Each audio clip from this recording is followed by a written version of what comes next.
The baby was just born when his grandfather wanted to kill him because prophecies revealed that the child might be the reincarnation of Asaha Doji, the strongest onmyoji from 1,000 years ago. To prevent Doji from destroying the world, the grandfather felt compelled to kill his own grandson. However, the next second, all the Shikigami summoned by the grandfather were destroyed. The newborn's ability to summon Shikigami confirmed he was indeed Doji. The father immediately called upon the mountain god to intervene. But even the mountain god could not withstand a single attack from Doji's Shikigami. The Shikigami picked up the baby and prepared to leave. The mother was extremely anxious, but could do nothing as she was still pregnant with another child. Doji believed that his brother would follow in his footsteps and pursue the path to becoming the Shaman King. When the time came, he planned to return, consume his brother, and acquire greater power to destroy the world. People cannot escape their fate. With his own ability, the grandfather could not oppose Doji and had to place his hopes on his other grandson. He believed this child had the same potential as Doji, but he never imagined that the family's hereditary Shikigami techniques would be beyond the grasp of his grandson, Asakura Yo. Yo lacked the talent of an onmyoji and ambition. His biggest dream was to be an idle layabout. Left with no choice, the grandfather revealed a secret. The world was inhabited by humans, spirits, and ghosts. Many, like the Asakura family, could communicate with ghosts and were known as shamans. All things in the world were under the control of the Spirit King, or God. To prevent humanity's extinction, God communicated with a representative of the shamans periodically to guide human development. This representative was the Shaman King. Upon hearing this, Yo decided he wanted to become the Shaman King, amusingly, just to continue his lazy lifestyle. Thus, Yo embarked on a journey of training to find his guardian ghost, transferring to Funbari Hill School. There, he met his classmate Manta, who had never seen a shaman. Yo's summoned ghost frightened Manta. A ghost dressed as a samurai named Amidamaru caught Yo's attention. His tombstone revealed his name. Yo approached Manta to learn more about Amidamaru, a famous samurai from 600 years ago, whose relics were kept in the local museum. At the museum, Yo encountered the ghost attached to Amidamaru's sword, Mosuke, and hoped Mosuke would share Amidamaru's story. Meanwhile, Manta went to the cemetery to find Yo. Unexpectedly, a gang had taken over the cemetery as their hangout. The gang leader, Ryunosuke, was extremely arrogant, even disrespecting the once notorious Amidamaru by smashing his tombstone with a single strike. Unfortunately, Manta was discovered and beaten up by Ryunosuke. Seeing his friend bullied, Yo could not stand by. But Ryunosuke was formidable. Could Yo really defeat them? He is Amidamaru, a warrior who killed countless people 600 years ago. Now, seeking revenge, he can only transform into a spirit orb and fuse with Shaman Yo. Ryunosuke, experienced in street life, wasn't one to be easily intimidated by a young newcomer. He ordered his underlings to attack first. Yo immediately absorbed the spirit orb into his body, entering the soul integration form. In this fused mode, Yo's swordsmanship was divine, swiftly defeating 2 gang members with a single move. This is the power of a shaman, displaying a ghost's abilities in one's own body. Seeing his men defeated, Ryunosuke decided to step in himself. However, Yo dodged Ryunosuke's attack and then sliced off his hair. Ryunosuke's minions quickly fled with him. Many powerful ghosts linger in the world, attached to the living. Amidamaru is one of them. To become the Shaman King, Yo hopes to partner with him, but Amidamaru refuses. He has waited 600 years for his close friend Mosuke, with whom he once served the same master. However, their master ordered Amidamaru to kill Mosuke to prevent him from crafting a superior weapon. Amidamaru would never harm his friend, and Mosuke vowed to create the finest sword for him. Unbeknownst to Amidamaru, Mosuke was killed by others sent by their master. Ignorant of the truth, Amidamaru waited for 600 years, even fighting off thousands to stay at the promised meeting place, eventually dying from exhaustion after killing 1,000 men. Now, using his abilities, Yo fuses with Mosuke to forge a new sword, Harusame, in a blacksmith shop for Amidamaru. Mosuke has already moved on to the underworld. Learning that his friend fulfilled his promise, Amidamaru resolves his feelings. Grateful to Yo, he decides to help him become the Shaman King before returning to the underworld himself. Yo thus gains his first guardian ghost. All this is witnessed by a mysterious boy watching from a distance, who soon meets Yo again, this time while he is being attacked by a gang. Facing an oncoming car, the boy remained calm. He pulled out a golden token and summoned the ghost, Basin. After fusing with Basin, he sliced the car in half with a single strike. Amidamaru and others were stunned by this action. The boy, showing no sign of stopping, prepared to finish off the troublemakers completely. However, Yo intervened, stating that killing people indiscriminately is unacceptable for a shaman. The boy introduced himself as Tao Ren, a future contender for Shaman King. He argued that such scum wasted resources and cleansing the world was his mission. He also demanded Yo hand over Amidamaru, interested in the powerful spirit. Yo, having bonded with Amidamaru as friends, refused. Ren mocked this, claiming Yo couldn't harness Amidamaru's full potential. Both seeing each other unfavorably, they entered the soul integration form. Ren's guardian ghost was skilled in swordplay. He took advantage of Yo's dodging to launch a deadly attack, but Yo barely blocked it. Though Ren was slightly surprised, he considered it merely a warm-up. He then activated 100% fusion, unleashing his full power in a devastating attack that defeated Yo. This demonstrated the advanced form of soul integration. When two souls coexist in one body, conflict can arise. In Ren's view, seeing a ghost as a friend prevents full control, making 100% possession unattainable.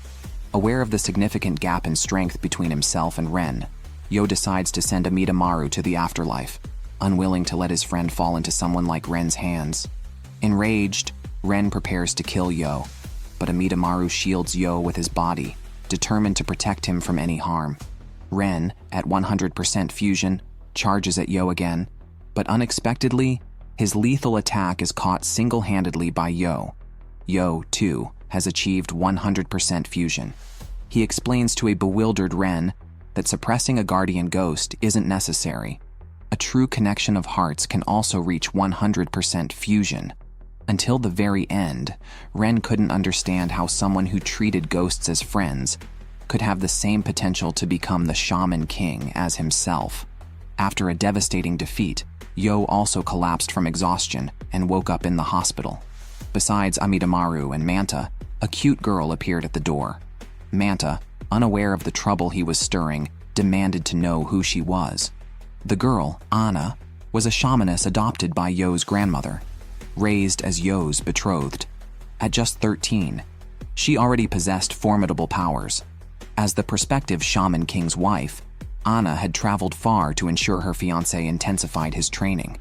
From the recent battle, it was evident that Yo was too weak, unable to defeat even Tao Ren, let alone the stronger competitors soon to arrive from around the world. Yo had never loved school as much as he did now, especially because Anna had been pushing him hard these past few days. Just when he thought he could find peace in a classroom without Anna, she surprised him by transferring to his school. To unwind, they went to the cinema to watch a movie starring the famous action star Lee Piran, known for his explosive martial arts style and unfortunate untimely death, with his body never found. As they were engrossed in Piran's past, an unwelcome guest appeared. Tao Ren's sister, Tao Jun. She came to claim Amidamaru for Ren, summoning a zombie using a talisman. Shockingly, the zombie was Lee Piran, turned into a zombie by Jun's parents as a gift to her. Yo was furious at such cruelty, killing an innocent for power. He initiated soul integration, ready to confront Jun, but Piran knocked Yo down with a single move.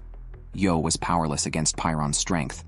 As Yo refused to hand over Amidamaru, Jun instructed Piran to use his finishing moves, battering Yo severely.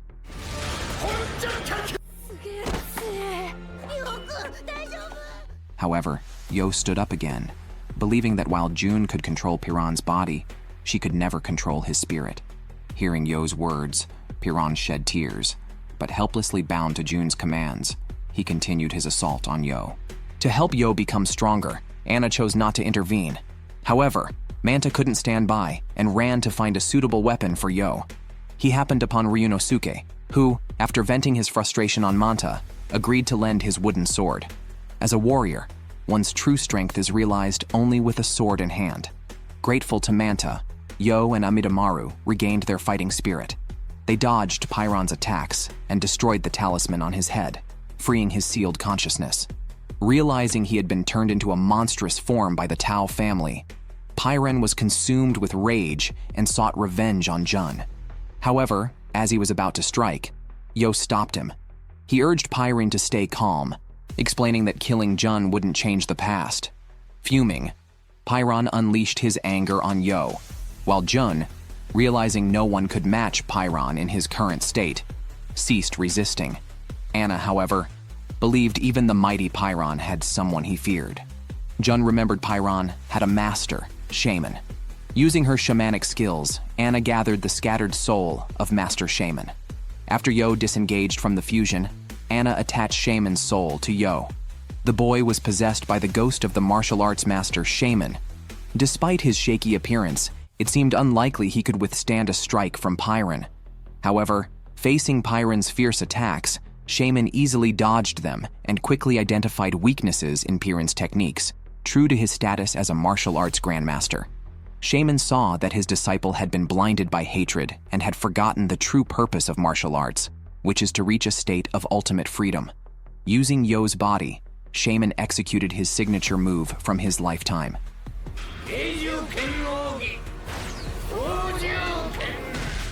This punch not only knocked down Pyron, but also released the talisman inside him, freeing his soul. Now, Pyron appeared calm and returned to his living form. Jun, overwhelmed by these events, felt she could no longer stay. Just then, Pyron stopped her. As a martial arts enthusiast, Pyron was not ready to follow his master into the afterlife. He wanted to further refine the martial arts techniques he had been working on before his death. The zombie body created by the Tao family provided the perfect vessel for his continued training. Therefore, he asked Jun to help him with his practice. Elsewhere, Ryunosuke, having located a secret base, encountered another child who was also someone he shouldn't have messed with. Then he fell in love at first sight with a girl named Anna.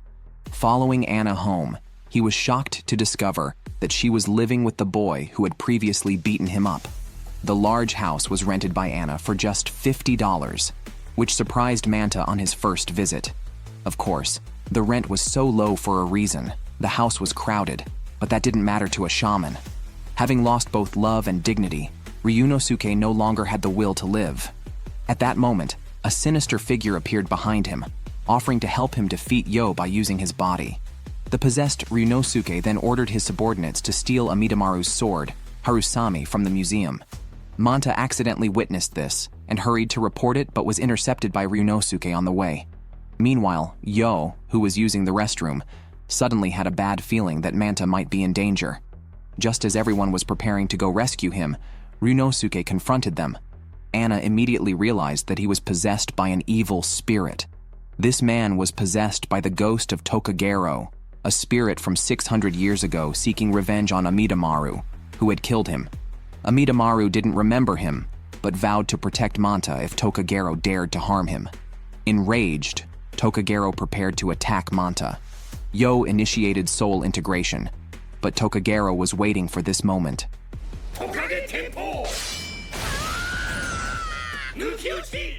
Fortunately, Yo dodged the fatal strike, though he was shocked to see Amidamaru's beloved sword, Harusame, now in Tokagero's hands. The sword was forged by Mosuke from his father's relics. Though it pained him, Amidamaru, seeing Manta in danger, resolved to break Harusame using a deadly technique in coordination with Yo. Tokagero was surprised Amidamaru would break a sword forged by a friend, but Amidamaru understood that what Mosuke truly gave him was not the sword, but the resolve to sacrifice everything for a friend.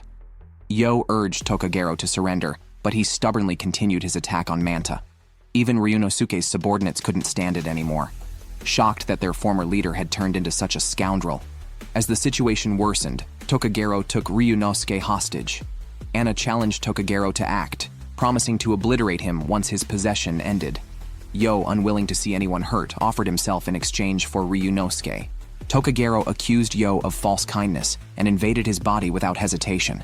Unexpectedly, instead of killing Yo, Tokagero began to cry, touched because, besides his mother, only Yo truly wanted to protect him. Tokagero lamented that if he had such companions earlier, he wouldn't have suffered so much. The crisis was resolved through sincerity, but the real challenges were just beginning. A brilliant meteor streaked across the sky, announcing the beginning of the Shaman King tournament as decreed by the Supreme Spirit King. At this time, top shamans from around the world had gathered in Tokyo, including the seasoned siblings Jun and Ren. However, before Yo could face them again, he needed to defeat the mysterious man before him. This man was a descendant of the Patch tribe and possessed 5 nature spirits, each with 500 years of cultivation. Silva, the man, stated that if Yo could injure him within 10 minutes, Yo would earn a ticket to the Shaman King tournament. Knowing the man's background, Yo quickly completed soul integration with Amidamaru and launched a deadly attack on Silva, but Silva easily blocked his attack. Silva explained that Silver Shield represents defense, Silver Horn represents attack, Silver Tail represents speed, Silver Rod represents control, and Silver Wing represents flight. He has the power to materialize all these spirits. Yo realized that physical attacks were ineffective against Silva, so he decided to try a spiritual attack instead. He threw a Midamaru at Silva, but it was futile. Following Anna's example, Yo then recited a soul-purifying chant, which had no effect on Silva, but nearly purified a Midamaru instead. Amused, Silva gave a hint. His spirits were attached to specific pieces of his equipment. Yo understood that ghost materialization required an attribute-matching medium, leading to his new battle form, Oversoul.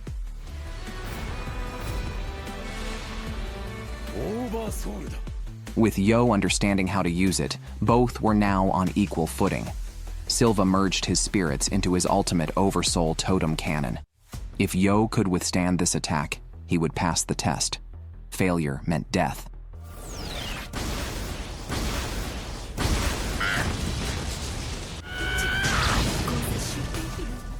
After the smoke cleared, Silva was unharmed, while Yo had collapsed from exhaustion. Unexpectedly, Silva declared Yo had passed because he not only survived, but also cut off his own headband. Silva handed the Shaman King tournament pass to Yo. The Oracle Bell represents the Spirit King's will, and all match arrangements would be communicated through it. The ultimate victor would also receive power bestowed by the Spirit King. This boy is a descendant of wolves and gods, an Ainu tribe shaman named Horohoro, and Yo's next opponent. His guardian ghost is a nature spirit possessing tremendous power. This is Horohoro's Oversoul form. Countless ice spears charge towards Yo. Yo is forced to activate his Oversoul form to block them. A system announcement declares the official start of the match. If the Oversoul form is dispelled within the match time, the participant will be declared the loser. Horohoro launches ice spears again, but this time Yo easily blocks them with his shield and repels Horohoro with a single strike. In Yo's view, Horohoro's combat skills are too crude. Facing his ice spike attacks, Yo easily shatters them. Seeing this, Horohoro no longer holds back and prepares to unleash all his energy in a devastating final move. Suddenly, an avalanche rushes towards Yo, with Horohoro confident that this strike will completely defeat him. The immense power brings great pressure on Yo. Merely defending is a sure path to defeat, so he decides to take a risk. As the avalanche subsides, Yo disappears. Horohoro thinks he has buried Yo alive, but unexpectedly, Yo bursts out of the snow, delivering a decisive strike filled with the belief in victory. Yet Horohoro is unharmed. Yo had already noticed that Horohoro had dispelled his Oversoul. This battle is a victory for Yo.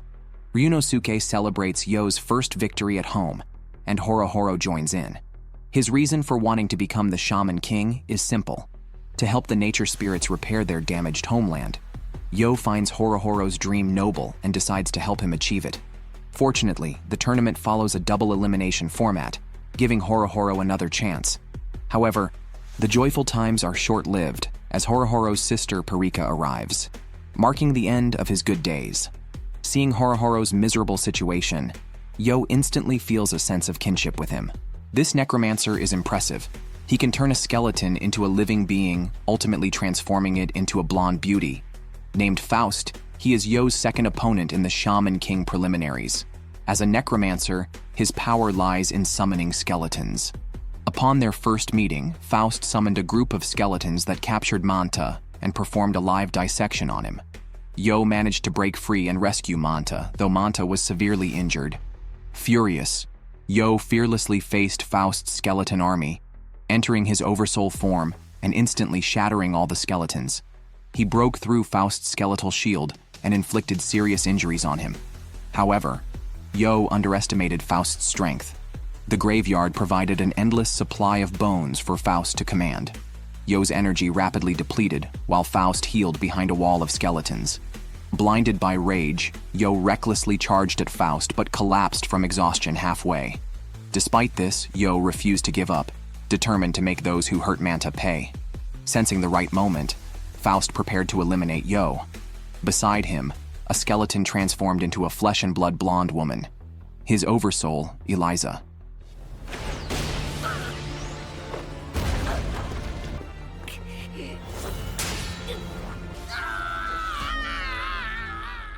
Anna stepped forward to help, but a stubborn Yo stopped her, insisting on defeating Faust personally. Hearing Yo call his beloved creation a mere puppet, Faust erupted in rage and commanded Eliza to attack Yo fiercely. Eliza was none other than his dearly beloved wife, who was killed by robbers. Overwhelmed by grief, Faust turned to necromancy. However, Yo believed that this did not justify Faust's reckless harming of others. Such a person, Yo argued, did not deserve to become the Shaman King. He concentrated his remaining strength at the tip of his sword and shattered Eliza with a single strike. Yo then collapsed from exhaustion, and his oversoul state was released. Yo lost the match. Once dreaming of being a lazy person, Yo felt an unprecedented unwillingness to accept defeat. He had never so strongly desired power. Although the match was over, Faust was not ready to let things go. He gathered his power into a giant skeleton that struck towards Yo. At this critical moment, a figure flashed, and the giant skeleton crumbled. Tao Ren appeared on the scene, and he was Yo's next opponent. Holding a combination weapon of a hammer and a large sword, Ren's oversoul form is extremely powerful. Ren charged at Yo, forcing him into a defensive position with his aggressive attacks. However, even when he teleported behind Yo, his attacks were still blocked. Taking advantage of a momentary lapse in Ren's focus, Yo began his counterattack, but Ren nullified it as well. Despite the intense offensive and defensive battle, Ren's energy showed no signs of depleting. He evolved his oversoul once more and charged at Yo. Facing Ren, whose energy level was higher than his own, Yo barely managed to block the attacks. Basin materialized, slammed Yo to the ground, but Yo blocked this powerful strike as well. After this round, however, there was a clear gap in their energy levels.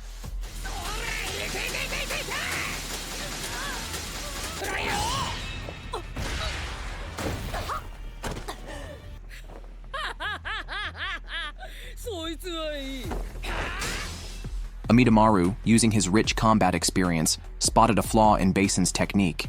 He advised Yo on how to dodge effectively, allowing Yo to deliver a decisive blow that shattered Ren's oversoul.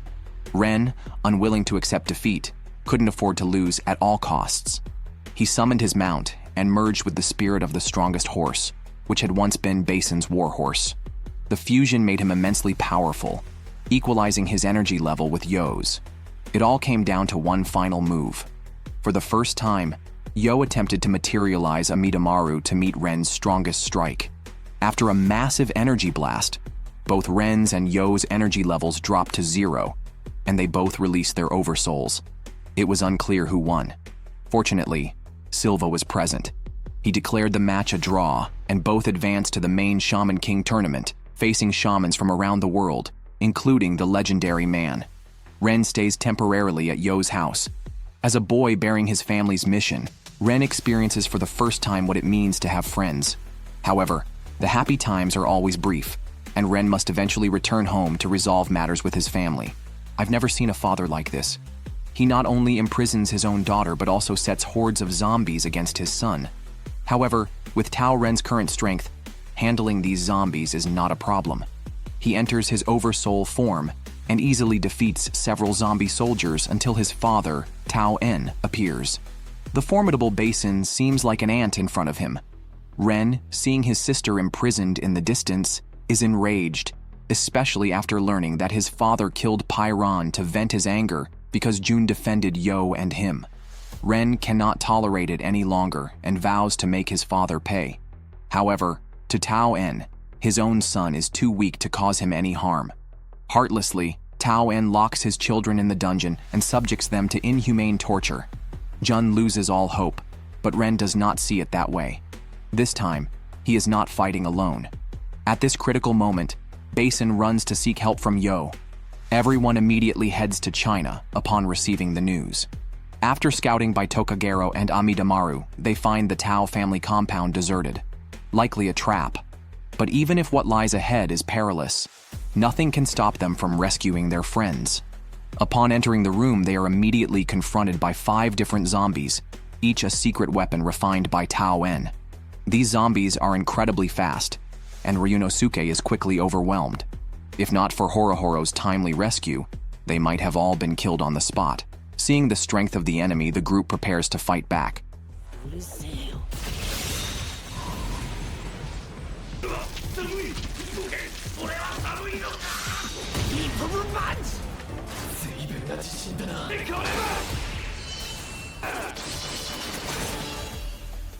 Yo rushes ahead to the dungeon to rescue Ren and Jun. He initially wants them to leave quickly, but the stubborn Ren insists on defeating his own father. This has been his obsession for a long time. Ren has been raised from a young age with the ruthless doctrine of reviving the Tao family at any cost. Numerous innocent people have died because of him and his father. Only by defeating his father can he break the Tao family's distorted beliefs. Ren does not want to involve Yo. If his obsession causes Yo to get hurt, he would regret it for life. However, as a friend, how could Yo not step in to help? Yo.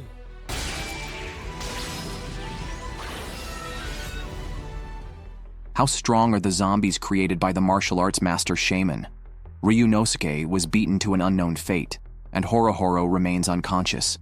Even the powerful Ren and Yo can only defend passively against Shaman's combination attacks because the opponent's speed is too fast for them to react. Fortunately, Jun repaired Pyron and arrived just in time.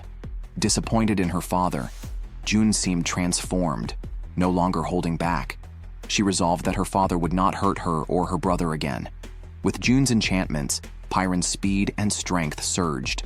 Shaman used the same deadly move that had previously defeated Pyron, but this time, Pyron dodged it. Seizing the opportunity, Pyron used his finishing move to defeat Shaman. Jun's decisive action shocked Yo, Ren, and the others, but the battle was not over yet. Tao En was waiting at the top of the tower. Tao En had been waiting for a long time. His immense stature startled everyone. With just the force of one finger, he scattered the group. Horohoro and Ryunosuke tried to counterattack in their oversoul forms, but were flicked away by Tao En's finger. Pyron attempted a sneak attack, but failed to inflict any damage. Tao En's slap rendered Pyron incapacitated. Facing his rebellious son, Tao En mercilessly attacked him. At that moment, Yo took the blow for Ren, suffering immense pain from the powerful force. All his friends had been dealt with by their father. Tao En wanted his son to face reality, but everyone stood up again to resist him. Tao En couldn't understand why these people were so foolish, willing to sacrifice themselves for others. Little did he know, friendship is the strongest force. Annoyed and embarrassed, Tao En launched a full-strength strike at his son, but in the next second, his fist passed right through Ren's body. For a long time, Ren and Jun, under their father's intimidation, were forced to resist using strength, not realizing that what they were interacting with was actually an oversoul, and this man was their real father. This person's oversoul, a dragon body, is a dragon formed by the spirits of the Tao family. Tao En's body is wrapped with tokens, as he, bearing the will of the Tao family, must always be connected with the spirits of his ancestors. This is also Tao Ren's future mission. If this rebellious son dares to defy the head of the family's will, even if it is his own son, Tao En is prepared to enforce discipline. However, Ren is fearless, having resolved to follow his own path and uphold his own beliefs. To Tao En's surprise, Basin pins the Oversoul Dragon to the ground with a punch. The duel of Oversouls is not about strength, but a contest of beliefs. Clearly, Tao En's conviction wavers. Although the outcome is determined, Tao En is still not satisfied. Just then, Ren's grandfather and mother appear and put an end to the drama. What was a life-and-death battle turns into a lavish dinner, leaving everyone bewildered and suspicious that the food might be poisoned. In reality, Ren's grandfather has long understood that the Tao family cannot continue as before, but needs to progress with the times and adopt a developmental perspective. He hopes that through this battle, Tao En can let go of his obsessions, and is also happy that Ren has so many good friends. Thus ends the journey of the Tao family.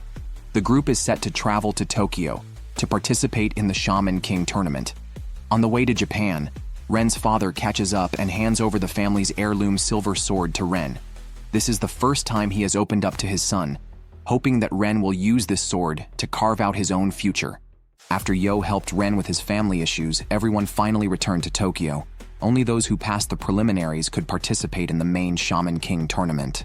Yo was very sad about the impending separation from his friends. Although Anna was usually harsh, she was the one who found it hardest to let go of Yo when the moment of separation came. The day of the main competition arrived. Yo, along with Ryunosuke and Heroku, who had passed the preliminaries within a day, set off fully prepared. They didn't expect the registration site to be as crowded as a festival. The trio met Ren again, and now the four close friends were officially reunited. While waiting bored for the competition to start, they encountered an unexpected guest, Asaha Doji. The man before them, proclaiming himself the future king, was the great Onmyoji, Asaha Doji. Faced with Heroku's defiance, Doji struck him mercilessly with a punch. Everyone was too slow to react. The massive spirit of fire overwhelmed them, making it hard to breathe. Ren, unwilling to accept this, launched a counterattack, but was easily dodged by the spirit of fire. Seeing this, Doji mocked Ren for still being impulsive. Doji also revealed that he knew about the incidents at the Tao family, claiming that as the future king, he knew everything. Not only was he personally powerful, but his followers were also highly talented. However, Doji showed particular concern for Yo, advising him to become stronger quickly before leaving.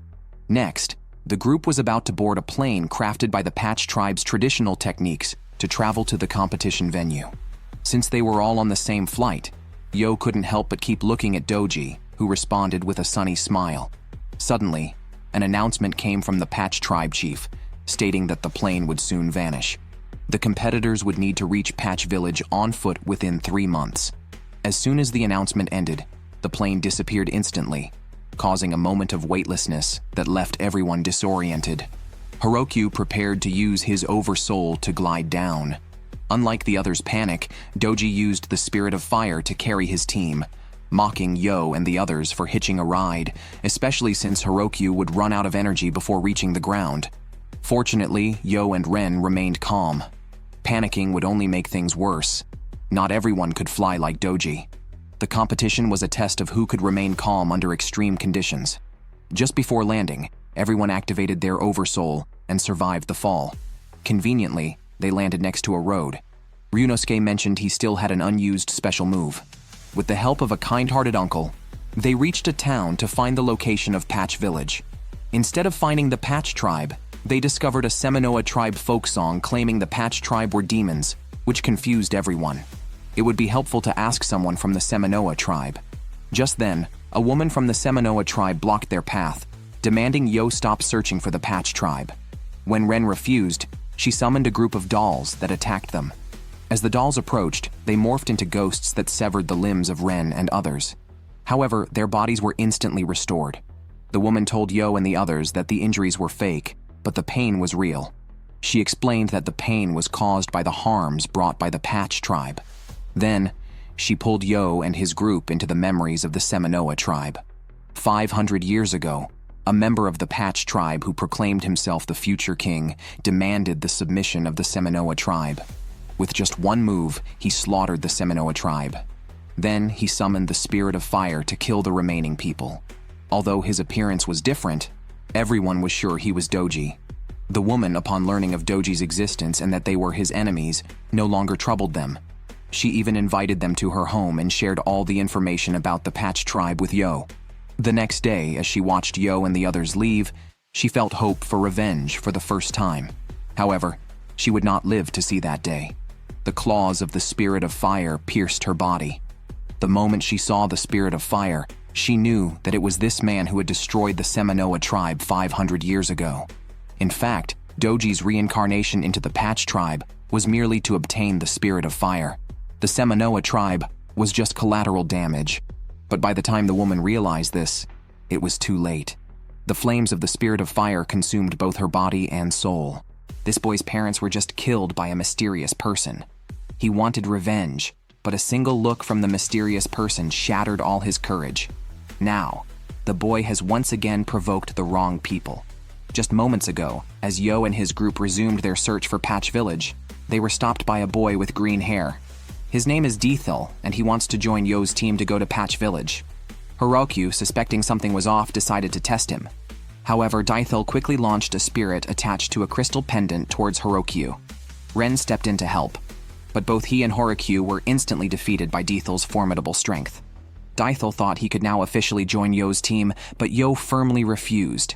He could not accept someone who harmed his friends.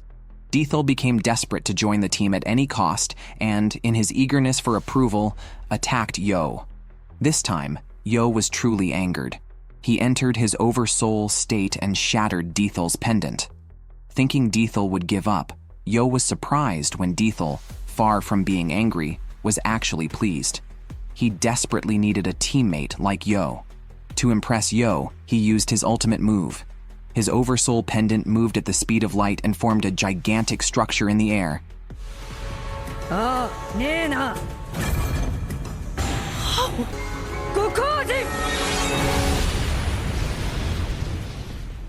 Dethil was frustrated that his ultimate move was so easily countered.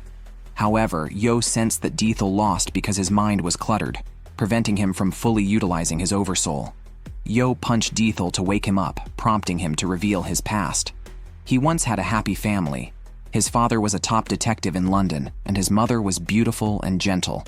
But then, his nightmare began when Doji appeared at his home and took everything away. In front of Doji, he felt utterly insignificant. That's why Dethil was so desperate to join Yo's team, hoping to use the team's strength to defeat Doji. Since they all had the same enemy, they unanimously agreed to let Dethil join the team. Meanwhile, Yo's grandfather in Japan learned of Doji's emergence and urgently summoned Anna.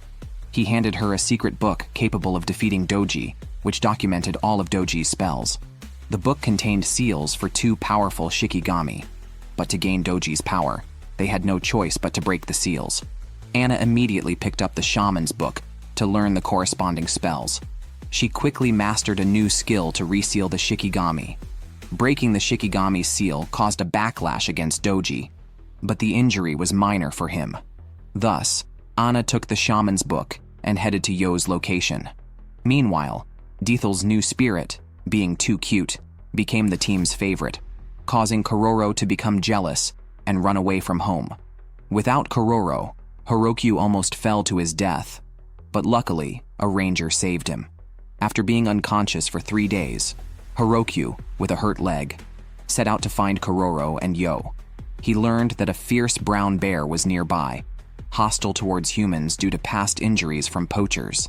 Far from being scared, Heroku, dressed in his tribe's attire, went to find the bear. The ranger thought this was suicidal.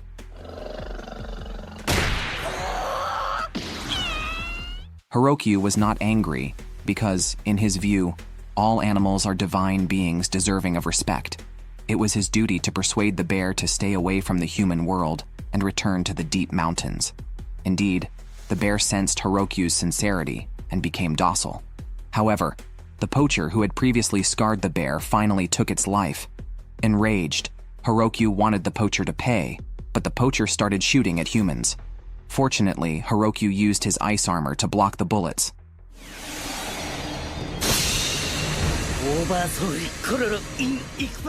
Despite his anger, Heroku did not kill the poachers. Instead, he froze them. leaving them to face legal punishment, and then quietly left. This incident strengthened Heroku's resolve to become the Shaman King and create a sanctuary for natural beings. After catching up and receiving a beating from Ren for straying, they set off again and reached the ruins of Patch Village. However, as soon as they entered the ruins, they were stopped by a group of people. This man with wings is a descendant of Dracula and the first of Doji's subordinates that Yo and his group have encountered. However, they also witnessed the cruelty of Doji's minions for the first time. Because his companion resembled his own vampire image, he killed him. The rest of Dracula's team calmly watched everything unfold, showing how cold-hearted Doji's subordinates could be. After dealing with his teammate, Dracula instantly attacked Dethel. Ryunosuke came to support him, but Dracula's speed was exceptional, and he even cut off Ryunosuke's new hairstyle.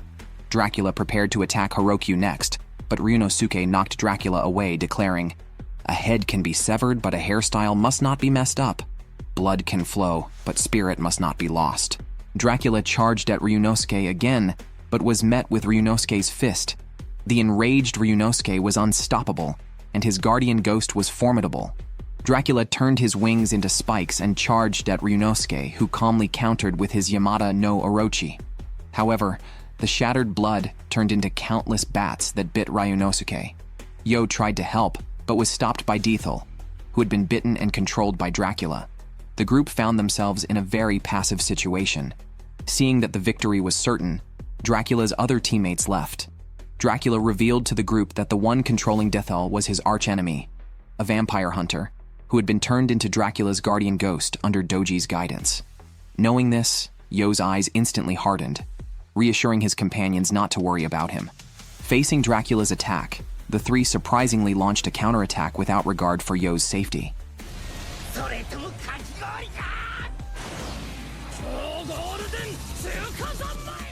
Consequently, Dracula ordered Dethel to kill Yo. However, Yo had already awakened the self-awareness of his guardian ghost. The understanding among friends allowed them to grasp Yo's plan early on. Under the guidance of Asakura's grandfather, Ryunosuke finally put his newly learned skills to use.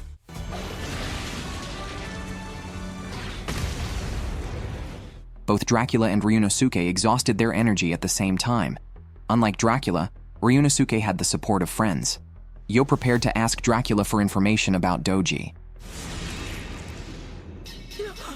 A mechanical angel pierced Dracula, and Yo could only watch as Dracula turned to ash. As the only group capable of contending with Doji, the Angel Team X-Laws did not appeal to Yo, especially their leader Marco, who constantly spoke in the name of God, but was inherently arrogant. However, there were no other options at the moment. The two squads temporarily teamed up since all members of the Angel Team were Doji's sworn enemies, making them somewhat favorable to Dethel. Just then, two of Doji's subordinates appeared. Bill charged into battle with his Oversoul against the Angel Team. Marco calmly drew his gun as the Angel Team entered combat mode. They launched 7 Mecha Angels. Their method of activating Oversoul through shooting. These powerful angels matched Doji's spirit of fire. Marco was ready to kill Bill, but Yo naturally could not stand by idly. Facing a god-level shaman, Yo knew he was outmatched, but still rushed forward bravely.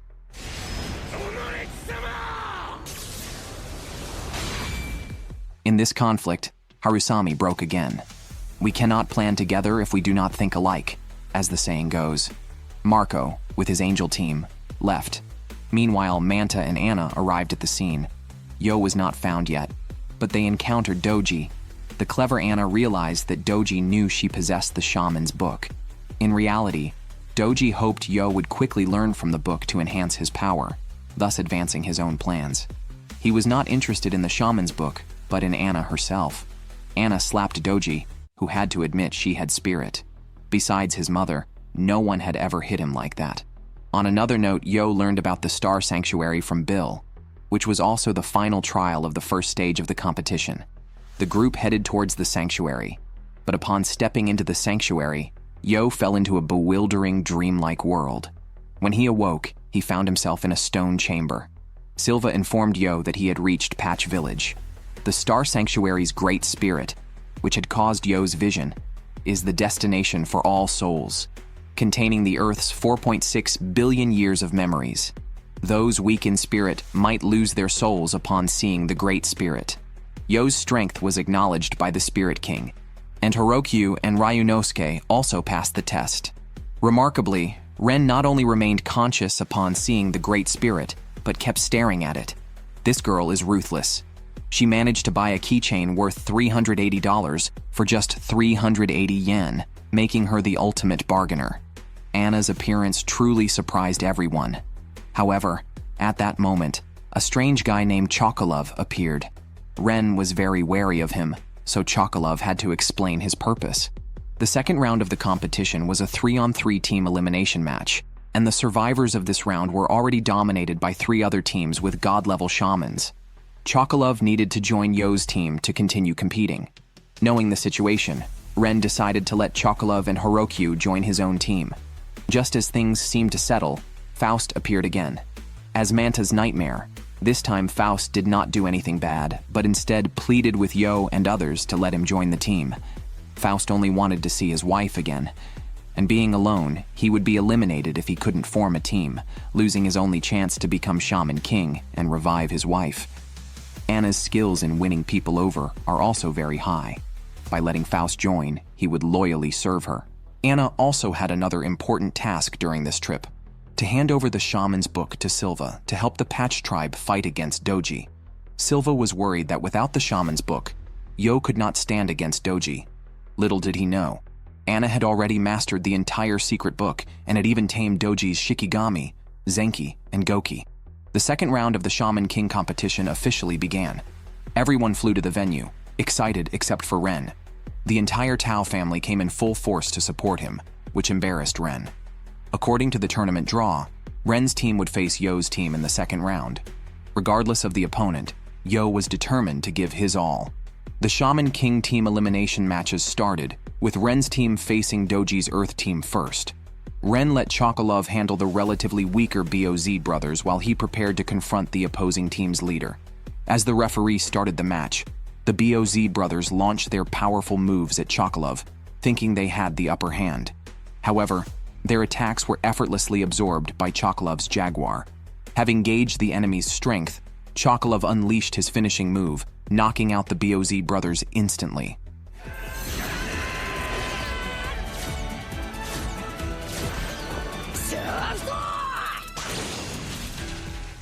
Next up was the Earth team's leader, Peyote.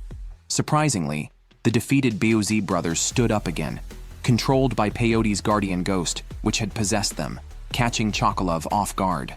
Facing the Boz brothers' renewed assault, Chocolove dodged easily and even prepared a sneak attack on Peyote. However, Peyote released his Kalaka doll to neutralize the attack. The Kalaka doll, a symbol of the Mexican Day of the Dead linking life and death, represented a unique attack style, but Chocolove did not back down. Despite this, the continuous attacks from the BOZ brothers severely injured Chocolove. He was determined not to give in, recalling his past when he witnessed his parents being shot and his life on the streets before becoming a gang member. His life changed after meeting his mentor, who not only passed on his beloved guardian ghost, Meek, but also taught him all his comedic skills. His mentor was killed in front of him by his former gang leader, which motivated Chocolove to vow never to let anyone close to him get hurt as long as he lived. To support his teammates, Chocolove used his finishing move.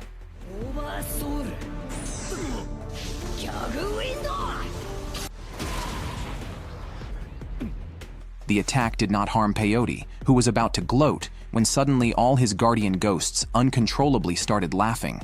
This is a characteristic of the smile of the wind, causing the Oversoul to go out of control. This move drained all of Chocolove's energy, leaving the rest to Ren. The power of this punch astonished Ryunosuke and the others, as Ren's energy level had reached 5,721. Even Doji couldn't help but marvel at such a rapid increase. After this battle, Chocolove earned everyone's recognition. Next up, Ren would face his opponent, Yo. Is it human nature twisted or morality lost that made this man's once firm hairstyle suddenly wilt and tears of regret flow? The The Shaman King competition continues with the god-level Shaman Team XI taking the stage. Surprisingly, their leader is encased in a device called Iron Maiden. Doji, intrigued, watches the competitors, knowing that X-Law's leader Jean is inside this contraption. Another interesting fact is about Diethel, whom Doji predicted would join the X-Laws 8 years ago, which is why Ryunosuke is so heartbroken. Their opponents are the Egyptian team Niles, featuring the first mummy Khafre, Nacht, who controls pyramids and possesses infinite energy, and the Captain Anatel, who subdued 100,000 slave spirits. It's a formidable lineup that nobody would want to face. However, Jean thinks otherwise and sends Diethel to practice against the Niles team. Diethel shows no mercy, launching a powerful shuttle attack that penetrates Nacht's pyramid and shreds Khafre's mummy, the medium for his summoning. Finally, it's Captain Anatel's turn, who cannot comprehend the attack's speed and is instantly subdued, with Diethel single-handedly overturning the entire Niles team. Diethel has evidently grown much during this period. Fortunately, Diethel spares their lives, relieving Yo, Ryunosuke, and others. Anatel refuses to admit defeat, unleashing his oversoul, Wings of the Dead, where spiritual feathers enter the body through breath, causing death. Diethel, controlling a pendant, prepares to end Anatel for good, but the pendant stops just before him. Diethel's guardian ghost looks on disappointedly at Diethel, blinded by vengeance. Jean can't stand it anymore. Such a Diethel does not deserve to be in X-Laws. God-level energy emanates, causing Anna's prayer beads to vibrate. As the chains unlock, the legendary leader of the X-Laws, the god-level sorceress Jean, finally unveils herself. Such a sweet-looking young girl has been confining herself in a terrifying spiked device, enduring endless pain to atone for the sins of a wicked world in hopes of achieving global peace. At this moment, Marco is moved to tears, whereas their opponent Anatel remains emotionally unswayed, focused only on defeating Jean and winning the match. Yet, Jean instantly traps Anatel in an iron cage with her oversoul, Shamash, the god of justice who bestowed the first laws upon humanity. Jean urges the remaining 2 members of the Niles team to concede defeat, but they recklessly charge at her.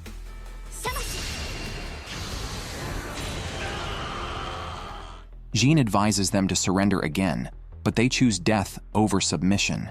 Jean reluctantly returns to the Iron Maiden.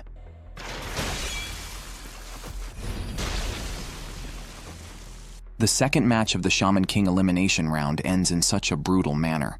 How can such a sweet girl be so ruthless? Is the justice that the X-Laws uphold truly just? Yo doesn't know. All he knows is that if there is to be a Shaman King, it seems he must take on the role himself. Next up is Yo's team's turn to take the stage.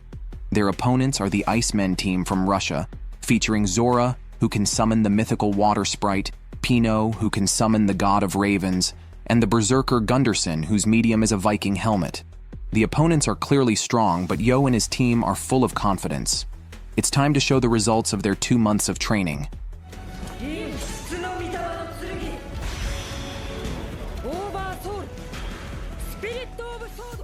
Look at this 40-meter-long katana. When Yo entered his new Oversoul form, everyone around was stunned, except for Doji, who had anticipated this development. The Asaha family's ancestral sword and the Shaman's book were brought out. Of course, the most important aspects were Yo's learning ability and Amidamaru's will, enabling him to transform from an ordinary ghost into the spirit of the sword, a transformation rarely seen in the ghost world. As the referee announced the start of the match, the Icemen team charged at Faust, who appeared to be the weakest. Unexpectedly, Faust, who had lost his legs while healing his beloved, now stood on prosthetic legs made from his pet dog's skeleton. Moreover, the previously soulless Eliza started speaking.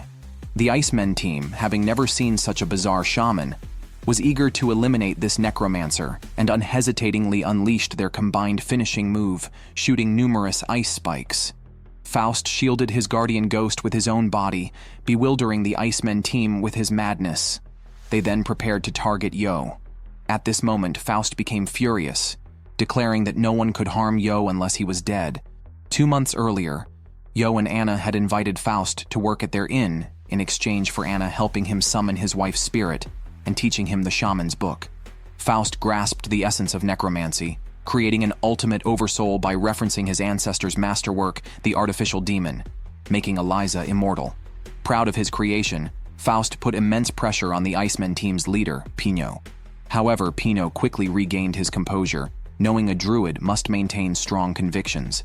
He launched an ice spike attack at Yo, but Ryunosuke sacrificially intercepted it. The Icemen team's morale took another hit when Ryunosuke's burning energy melted their absolute 0-degree ice seal. Their ice spike attack was blocked again, but this was a diversion, covering for Pino's sneak attack. Ryunosuke effortlessly shattered the ice and threw Pino out. Ryunosuke and Faust didn't attack because Yo had ordered them not to, but that didn't mean they were easy targets.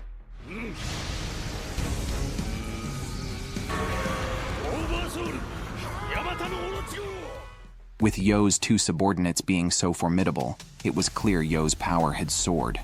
Feeling insulted by Yo, Pino launched an ice spike attack at him. This time, no one stepped in to block the attack for Yo, yet none of the attacks could harm him. Yo stood still, allowing the opponent to attack. When the Icemen team launched their strongest strike, Yo opened his arms to meet it, remaining unharmed. Anna explained that Yo used his soft energy to block the Icemen's energy. Seeing Yo's performance, Pino had a realization. He prepared to use all his energy, ready to face defeat without regrets. The Icemen team unleashed their ultimate combined technique, creating an iceberg above the arena. The iceberg dove towards Yo, who charged up and delivered his strongest blow, perfectly ending the match. Yo's surge in power put pressure on Ren. The Shaman's book was indeed as legendary as rumored. However, just then, the creator of this ancient text appeared. What kind of power is this that turns an indestructible artifact into dust in an instant? Faced with Ren, who just refused to join his team, Doji uses a minor trick to plunge Ren into deep fear. Meanwhile, after the match, Yo finds Diethel and asks him how he is doing in the Angel team. Although Diethel doesn't say much, the observant Yo senses that Diethel is not doing well. However, as Yo prepares to leave, Marco, leading the Angel team, surrounds him. Marco not only treats Diethel harshly, but also accuses Yo of being a spy sent by Doji. Just as Marco is about to strike, Jean stops him.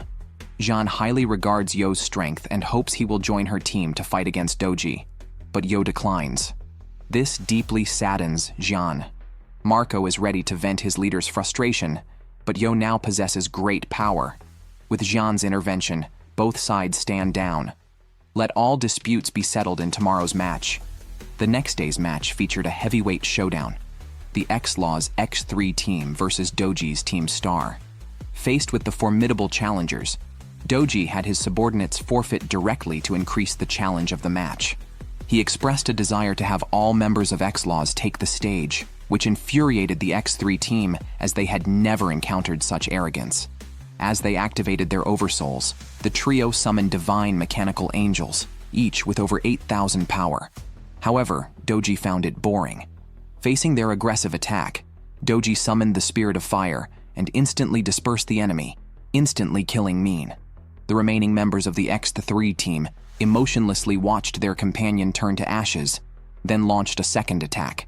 Seven summoned a mechanical angel and charged at Doji, only to be instantly killed by the Spirit of Fire again.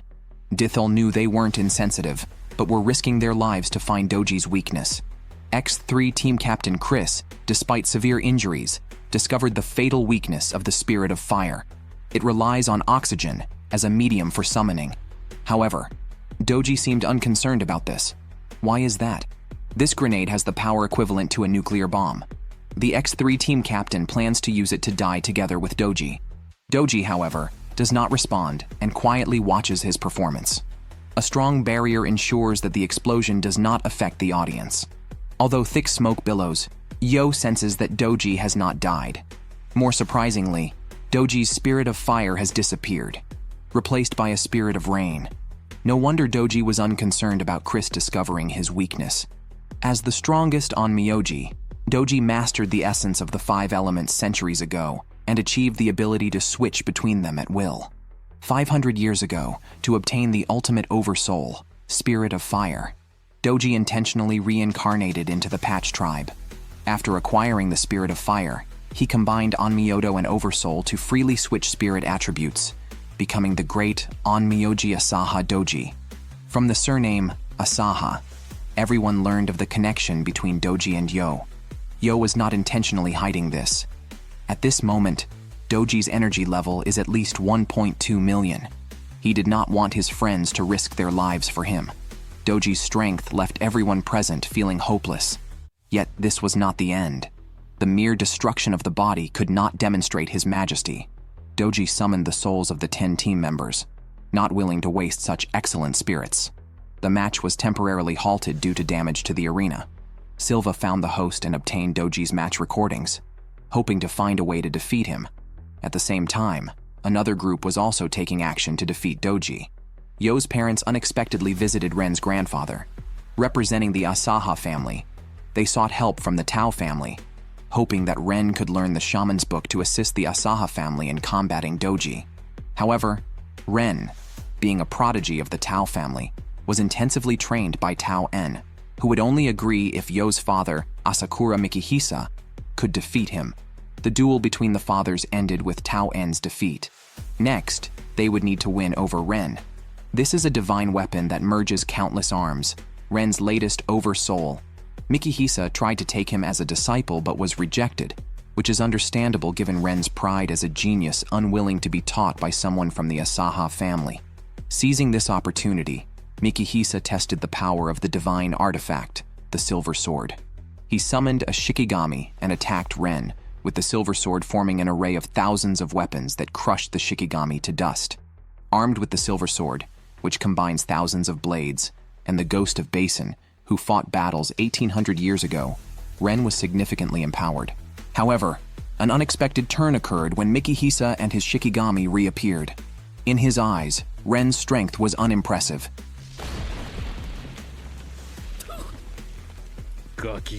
Mikihisa's speed dumbfounded Ren, who activated the Silver Sword to create distance, followed by a barrage of attacks. Mikihisa easily countered, and with a single strike sent Ren flying. After being injured by an infant doji years ago, Mikihisa underwent rigorous training, challenging mountain after mountain to forge his will, and eventually climbed Mount Everest using only his physical strength. Such prowess was not something the current Ren could overcome. Ren was expected to obediently learn the Shaman's book, but the stubborn young man refused. Thus, these two unsympathetic individuals watched Ren get beaten while enjoying their barbecue. Ren knew there were many competitors stronger than him in the tournament, but admitting weakness meant losing sight of victory. Therefore, Ren would rather die than admit defeat. Mikihisa, impressed by his friend Yo, planned to teach a few people the Shaman's book, but first, he had to deal with a few unwelcome guests. This woman is ruthless. She knocked a poor little boy away and wasn't done yet. She wanted the souls of these two children to completely dismantle Mikihisa's team and prevent him from participating in the Shaman King tournament. At this critical moment, a figure kicked away the guardian ghost, revealing it was Anna and Jun, who had rushed to the scene after receiving a message from Silva. On the other side, two traitors from the Patch tribe, along with Peyote and others, surrounded Mikihisa. Although Ren helped distract them, allowing Mikihisa to retreat, he didn't have time to rescue Redzeb and Seirarm. Fortunately, Silva had received early information and notified Yo and Anna, temporarily resolving the crisis. Ren fought against 3 enemies alone. Zhang Qing's oversoul was a panda, but Ren didn't care what it was. Seeing Zhang Qing injured, Tabarsi immediately released a laser cannon, which surprisingly missed Ren and allowed him to counterattack. Ren, a true genius, learned some Shaman's book spells from Mikihisa during the fight, although these spells were only basic ones which they had already learned from Doji. Ren seemed to have won, but he actually caused no harm to the others. Moreover, Ren was shocked to learn that a Patch tribe priest named Nikram was the brother of a Patch tribe examiner he had once killed. While Ren was distracted, a long sword pierced through his body, and he fell into a pool of blood, attacked by Peyote's new oversoul. Heroku and Chocolove, in shock, realized this attack could take Ren's life. They desperately wished Ren could rise again, but they were no match for Peyote and his allies. Even their strongest moves seemed trivial to the opponents.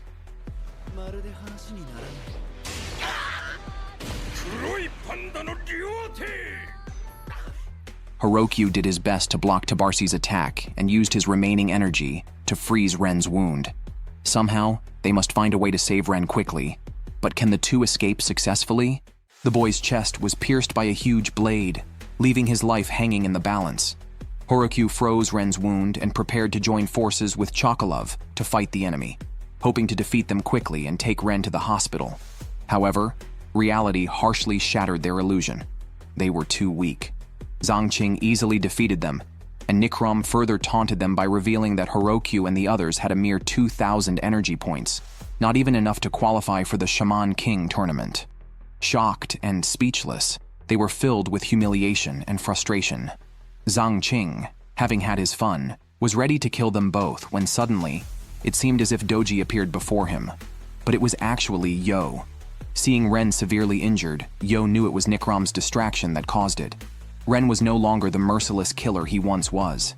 Nikram, unwilling to give up, ordered Peyote and others to quickly kill Yo. However, Peyote was no fool.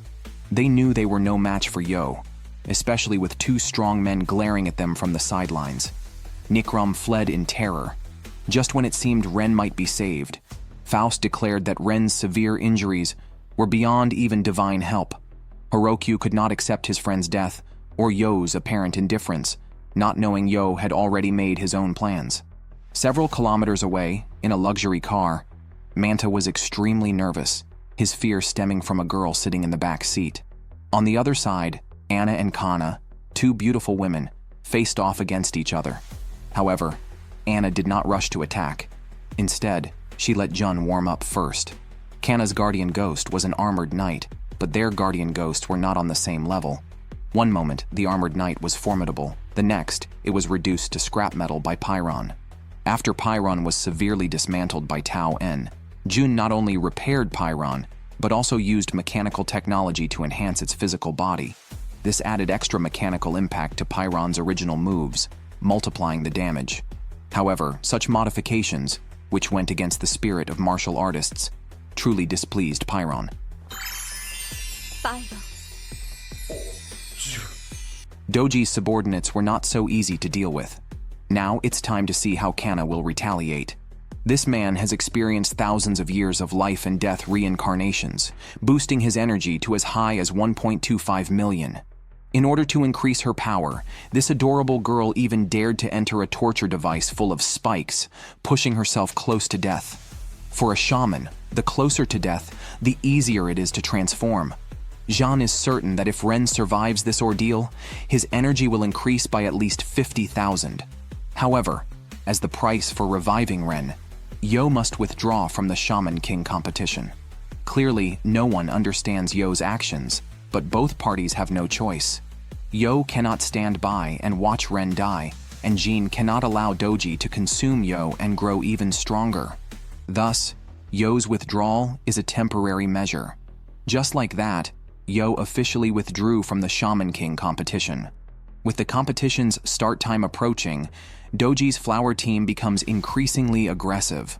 A battle is imminent.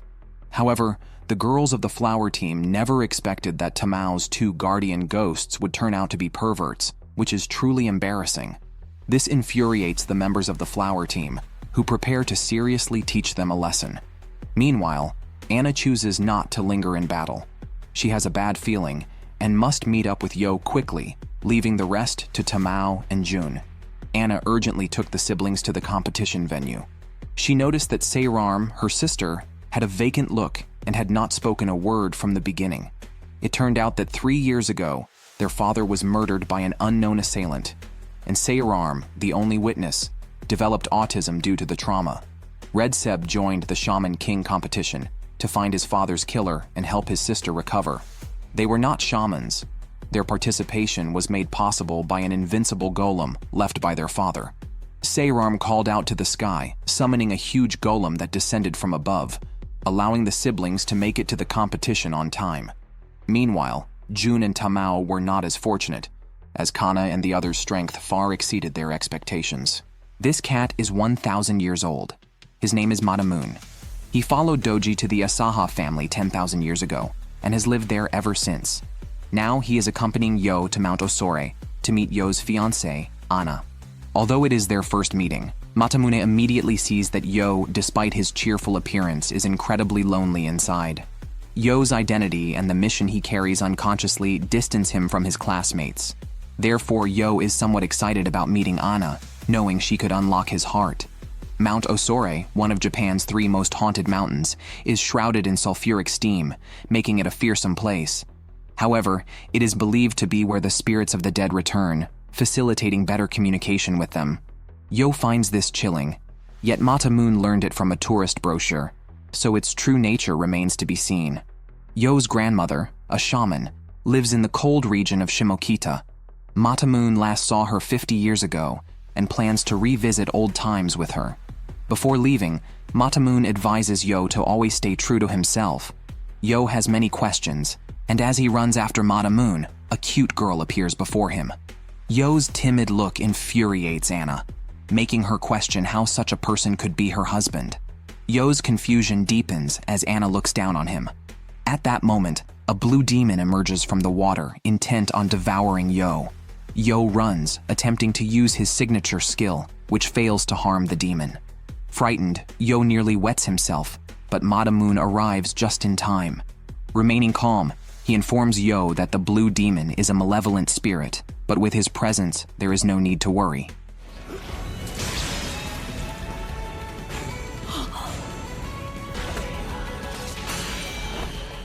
Ana watches from the side. Matamune does not reveal the origins of the evil spirit, but instead comforts a frightened Yo. This man was Asaha Doji, the strongest onmyoji from 1,000 years ago, when Matamune, a common kitten who could see spirits, first met Doji.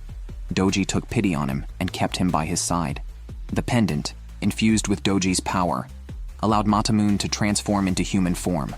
Through his time with Doji, Matamune learned that Doji mastered all forms of divination and witchcraft, feared by demons and spirits alike, yet he had a very kind heart. Doji possessed a gift called Reishi, which allowed him to grasp others' emotions and movements effortlessly without seeing or hearing them.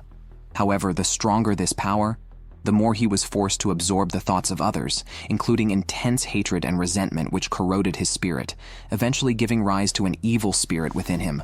In the chaotic era 1,000 years ago, with greedy nobles and suffering commoners, Doji saw too much darkness and decided to become the Shaman King to destroy the world. Yo's grandmother thought Doji's actions were merely acts of cowardice, believing that true strength should change the world, not destroy it. Matamune, knowing this, joined forces with Asaha Yoken in the Shaman King competition 500 years ago to kill Doji. Matamune still deeply regrets killing his benefactor. Fortunately, now he has a chance to help Yo, who represents Doji's kind reincarnation, and Ana, who also has the Reishi gift, to finally resolve his 1,000-year bond. The evil spirit Yo had encountered was actually summoned by Ana's Reishi gift, though at the time, neither Yo nor Ana knew this. Yo's grandmother believed that only together could Yo and Ana create miracles. When Yo met Ana again, he rashly questioned her about the encounter with the evil spirit, which led to Ana slapping him and then telling him to quickly leave Mount Osore before she turned and walked away. However, when Yo followed her, a shocking scene unfolded. Numerous spirits converged upon Ana, ultimately forming a massive evil spirit. The spirit immediately attacked Yo upon noticing him. Unexpectedly, the spirit, which was supposed to be incorporeal, could shatter physical objects. The shopkeeper, unable to see the spirit, thought Yo had damaged his store and prepared to deal with him. Meanwhile, the evil spirit attacked both of them indiscriminately. Ana knew Yo was no match for the powerful spirit, but Yo, fearless, confronted the spirit, thinking only an evil spirit could fight another. Why is this person so foolish? To risk his life for strangers? Ana wondered. As Ana cried out, the evil spirit turned to ashes, leaving her stunned. What just happened? This girl has the innate ability to summon massive evil spirits. Her curse-like power makes her isolated because she possesses the same ability as the onmyoji Doji. Ana can see into people's hearts and materialize various grudges into evil spirits through her Reishi power. Not wanting others to be harmed because of her, she stays at Yo's grandmother's house. Although Yo does not have reishi, he understands Anna's pain and cannot bear to see her suffer alone. Anna initially wanted to question Yo's motives, but the atmosphere changed subtly when she realized Yo's feelings for her. She knew Yo liked her and wanted her to overcome her pain. Yo, determined to become the Shaman King, vows to do everything to help Anna break free from her troubles. To cheer her up, Yo decides to take Anna to a temple fair to relax. However, this decision leads to trouble. Human New Year prayers are essentially expressions of inner desires. In tough economic times, these desires intensify, potentially giving rise to a big ghost. Yo's grandmother is extremely worried, but Matamune sees this as the best opportunity to resolve emotional issues. Indeed, numerous stray thoughts invade Anna, giving rise to many evil spirits. Matamune arrives just in time to protect them, but he underestimates Anna's energy. As the stray thoughts increase, the evil spirits start devouring each other. Being too close to Mount Osore, countless resentful spirits are attracted and merge into the evil spirits, rapidly increasing their strength and eventually forming a big ghost. The big ghost moves swiftly, knocking Matamune back with a single punch, overpowering even him. Since the evil spirit originates from Anna, Yo hopes that by thinking happy thoughts, she can disperse the evil spirit as before. Fortunately, Matamune was not injured. This big ghost had amassed 1,080 souls, and Matamune's remaining energy was dwindling. He had to make a desperate move. With the help of the Shaman's book, Matamune and the big ghost fought back and forth. However, Anna sensed that Matamune's energy was rapidly depleting. Matamune needed to resolve the situation with the big ghost quickly. He thought his next strike would be decisive, but the big ghost amputated its arm to survive and captured Anna, the source of its power, planning to use her to further increase its strength. The evil spirit rushed towards Mount Osore. If the big ghost reached there, everything would be over, as the spirits there could evolve it to a divine level. The situation was critical. Yo and Matamune had to stop the big ghost immediately. However, heavy snow had closed the paths to Mount Osore, making it inaccessible to humans. Yo was frantic, but luckily, he met the owner of a general store at the fair who managed to get a snowmobile. He took them to Mount Osore, where the big ghost had been waiting. Its injuries had fully healed, and its power had greatly increased. More surprisingly, Anna had begun to despair. She despised humanity and did not want anyone near her. The resentment that had built up inside her over time erupted, much like Asaha Doji years ago. Faced with the big ghost's attack, Matamune was resolute, while Yo was in immense pain. Yo activated a possession fusion, drawing on the Shaman's book. The big ghost, disdainful, prepared to kill Yo. However, Yo swiftly severed the big ghost's hand with a single strike. Yo was not triumphant because the cost of such power was the permanent loss of Matamune. For 1,000 years, due to the energy of Doji, Matamune's soul was immortal, but energy inevitably depletes. The battle with the big ghost caused Matamune's energy to rapidly decline. To defeat the big ghost, Matamune had to merge with Yo. Previously, Matamune had failed to keep his promise. Now, he had a chance to help Yo retrieve Anna, resolving a long-standing issue.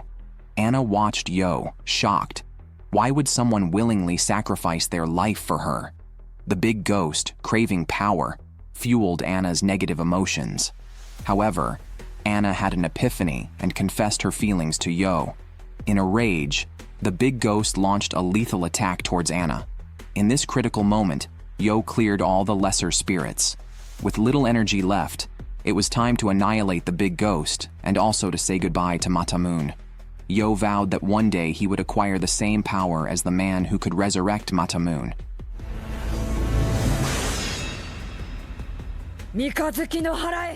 The big ghost turned to ash. This was Yo's first encounter with Oversoul, marking the start of his quest for power. The big ghost transformed into numerous spirit beads, which Yo's grandmother later fashioned into a charm for Anna. Yo also kept Matamune's pendant. After the turmoil, Yo prepared to return to Tokyo. Just before he left, his grandmother handed him a letter. As Yo hesitated to open it, Anna appeared. Having resolved her emotional issues, She was ready to start a new life and specifically came to thank Yo for his help before getting off the car. Yo then opened the letter, which contained a poem written by Matamune. This girl was preparing to resurrect the body in front of her through a kiss. However, just as Jin was about to cast the spell, Ryunosuke burst in. Ryunosuke thought John was giving the kiss, but it was actually Shamash. Ren was successfully resurrected, but instead of thanking John, he accused her of meddling. Seeing his boss being mistreated, Marco summoned an angel to take down this arrogant young man. Ren felt his energy increase 100-fold, but even with his newfound strength, Yo had to keep his promise to withdraw from the Shaman King tournament. However, Yo was facing a dire situation. He withdrew from the contest to save Ren, which Anna expected. She admired this about Yo, yet she was upset he didn't consult her first, and a scolding was inevitable. Just as Anna left, Ren reappeared. Seeing Ren alive filled Yo with joy. This brush with death helped Ren cut ties with his past. Ren thanked Yo for giving him a second chance at life, and vowed to become a better person with this bond. Meanwhile, Heroku and Chocolove encountered Doji's subordinate, Bill, who intended to kill the members of the Icemen team as a sacrifice to the spirit of fire.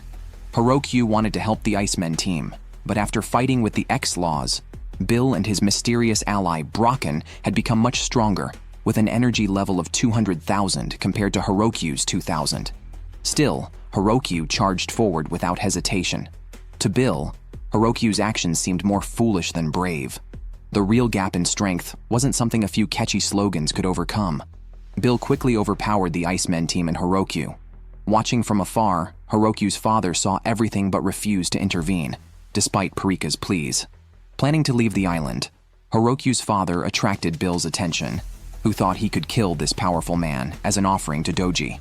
However, Heroku's father easily defeated him with his spirit, and then sailed off into the ocean on a raft. Seeing the situation turning sour, Brocken prepared for a quick battle by initiating a possession fusion.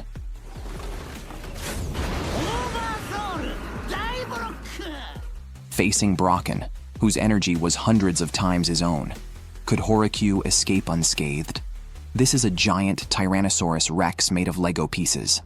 However, facing Brocken, whose energy was hundreds of times his own, Heroku was fearless. The area had turned into a vast icy world, all with ice attributes. Heroku transformed the Icemen team's guardian ghosts into natural spirits, temporarily using them for himself.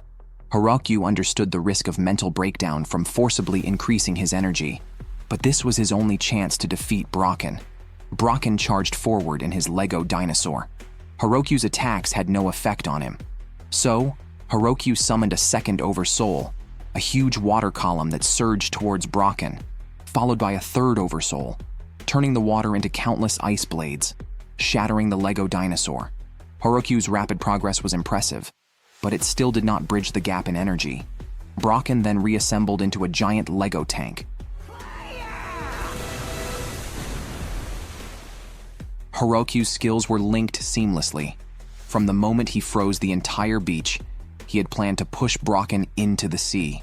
Brocken was trapped in ice, but this exhausted Heroku's last bit of energy.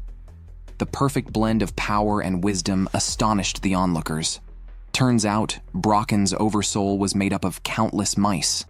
Just then, as Bill woke up and tried to sneak attack Heroku, Dethel intervened and saved him. Before Bill woke up, Dethel, now a member of the Angel team, had received his own angel and was excited to test its power. He saw Bill preparing the sneak attack and eliminated him. Peyote and others found Bill's body, taking it as a provocation against Doji. At this time, Yo and his team were planning their next moves for the Shaman King tournament, when they received unexpected visitors. Peyote was ready to wipe them out, but Ryunosuke was not one to back down easily.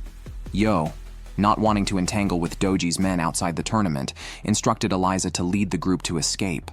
Zhang Qing attempted a sneak attack but was easily defeated by Ren. Ignoring Yo's advice, Ryunosuke decided to wipe out the Earth team, but they were not going to give up easily.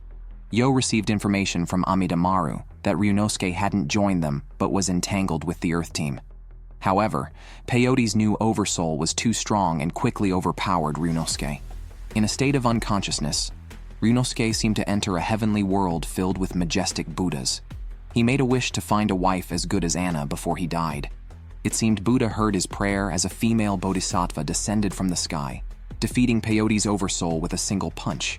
Not only did the bodhisattva appear, but she was accompanied by countless Buddhas, making up the powerful Gandara team, capable of rivaling Doji and Jan. Ryunosuke was astounded, and even more so when the bodhisattva knew his real name. Gandara's leader, Sati, initially did not want to get involved in senseless conflicts. She intervened because she sensed Yo's compassionate heart. Seeing the situation turn against him, Peyote immediately fled. Elsewhere, Chocolove went to the suburbs alone, hoping to catch up with his former brothers. To his shock, he found that all his friends had been killed. The murderers turned out to be Red Seb and Seirarm, who were controlling a golem, and insisted that the killers of their father were Chocolove and his brothers. Not only the shamans made progress in the Shaman King tournament, but the strength of the golems also increased, even gaining reishi abilities similar to those of Doji and Anna. When the golem detected the thoughts of Chocolove and his group and identified them as the murderers, it disregarded Mikihisa's attempts to stop it and went for revenge. With his last breath, Mikihisa summoned a Shikigami to inform Yo to aid Chocolove. The golem's attacks were relentless, but Chocolove, using his speed advantage, managed to smash the golem to pieces. Regretting that he had killed their father, Chocolove realized it was because their father had killed his brothers first. Despite being shattered, the golem's power was formidable as it began to auto-repair. Watching the massive golem reassemble, Chocolove could only give a wry smile. This is a golem from 5,000 years ago, whose every attack shakes the earth. However, it cannot inflict any damage on Yo.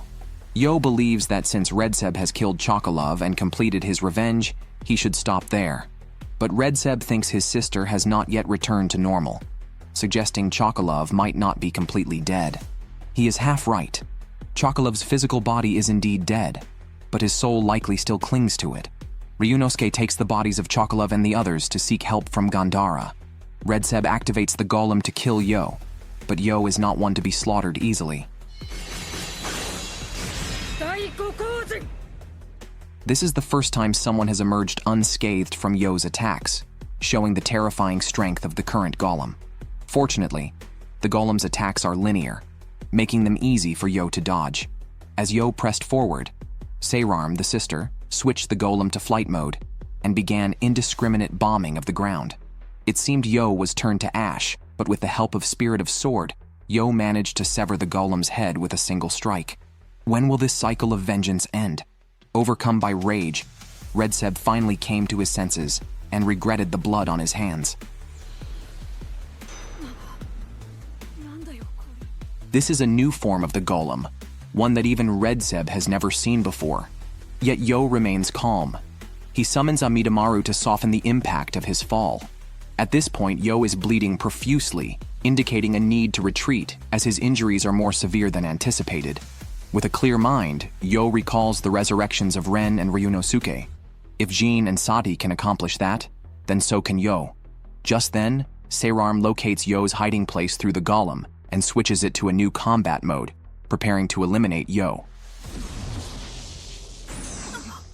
An invincible golem with 550,000 energy points is like a toy in the hands of Spirit of Fire.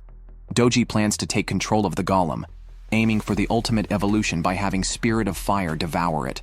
Yo is surprised by Doji's appearance, but the safety of ordinary people is his priority. All of Doji's subordinates arrive, surrounding Yo and Redseb. Delighted with acquiring the golem, Doji reveals its secret.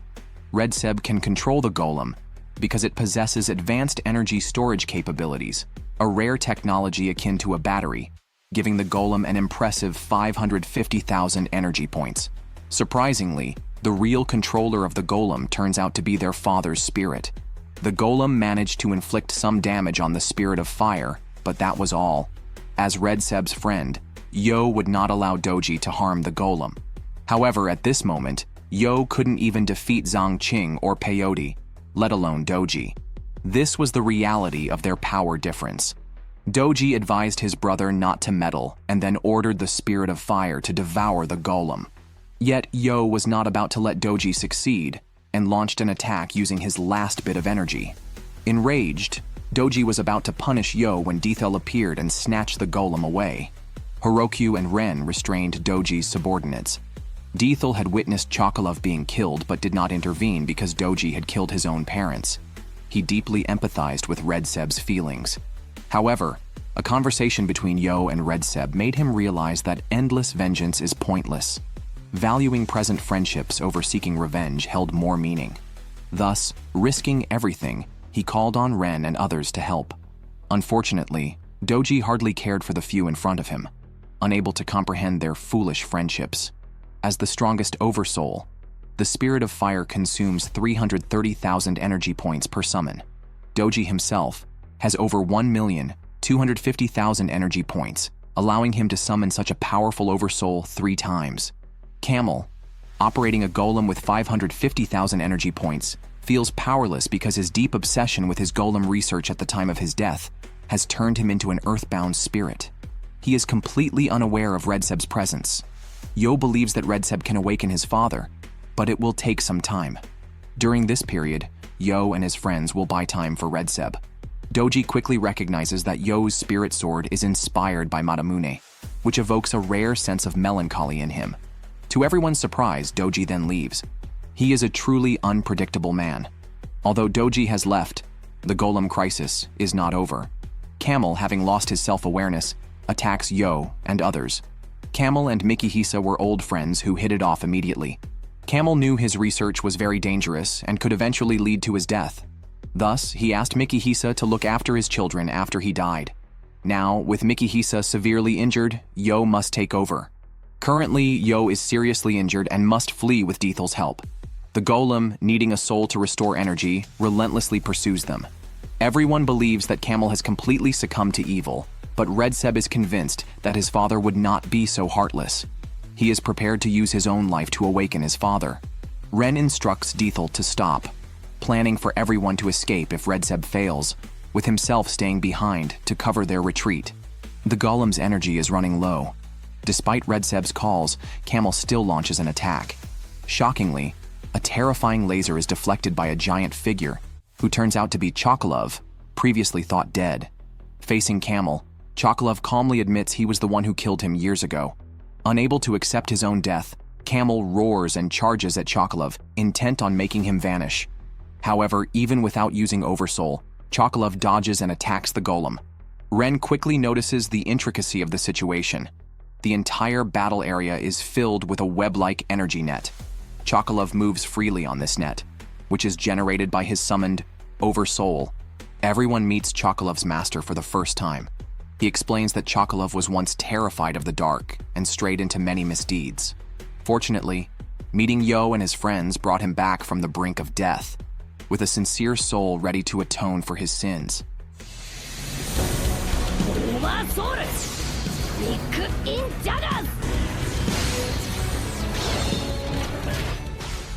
Chocolove then activates a dual Oversoul for a finishing move. Chocolove's strongest attack still fails to disable the golem. The golem has high defensive and attack power, while Chocolove is fast. The battle quickly escalates into an intense clash between two resilient souls. However, just then, their most powerful strikes are interrupted by Zenki and Goki. Anna wakes up Yo, who was pretending to be dead, declaring that the farce must end. Camel regains consciousness, feeling deeply guilty as he looks at his son, Redseb. He regrets not spending enough time with his children due to his obsession with his research on the golem, which almost led him to kill his own son after his death.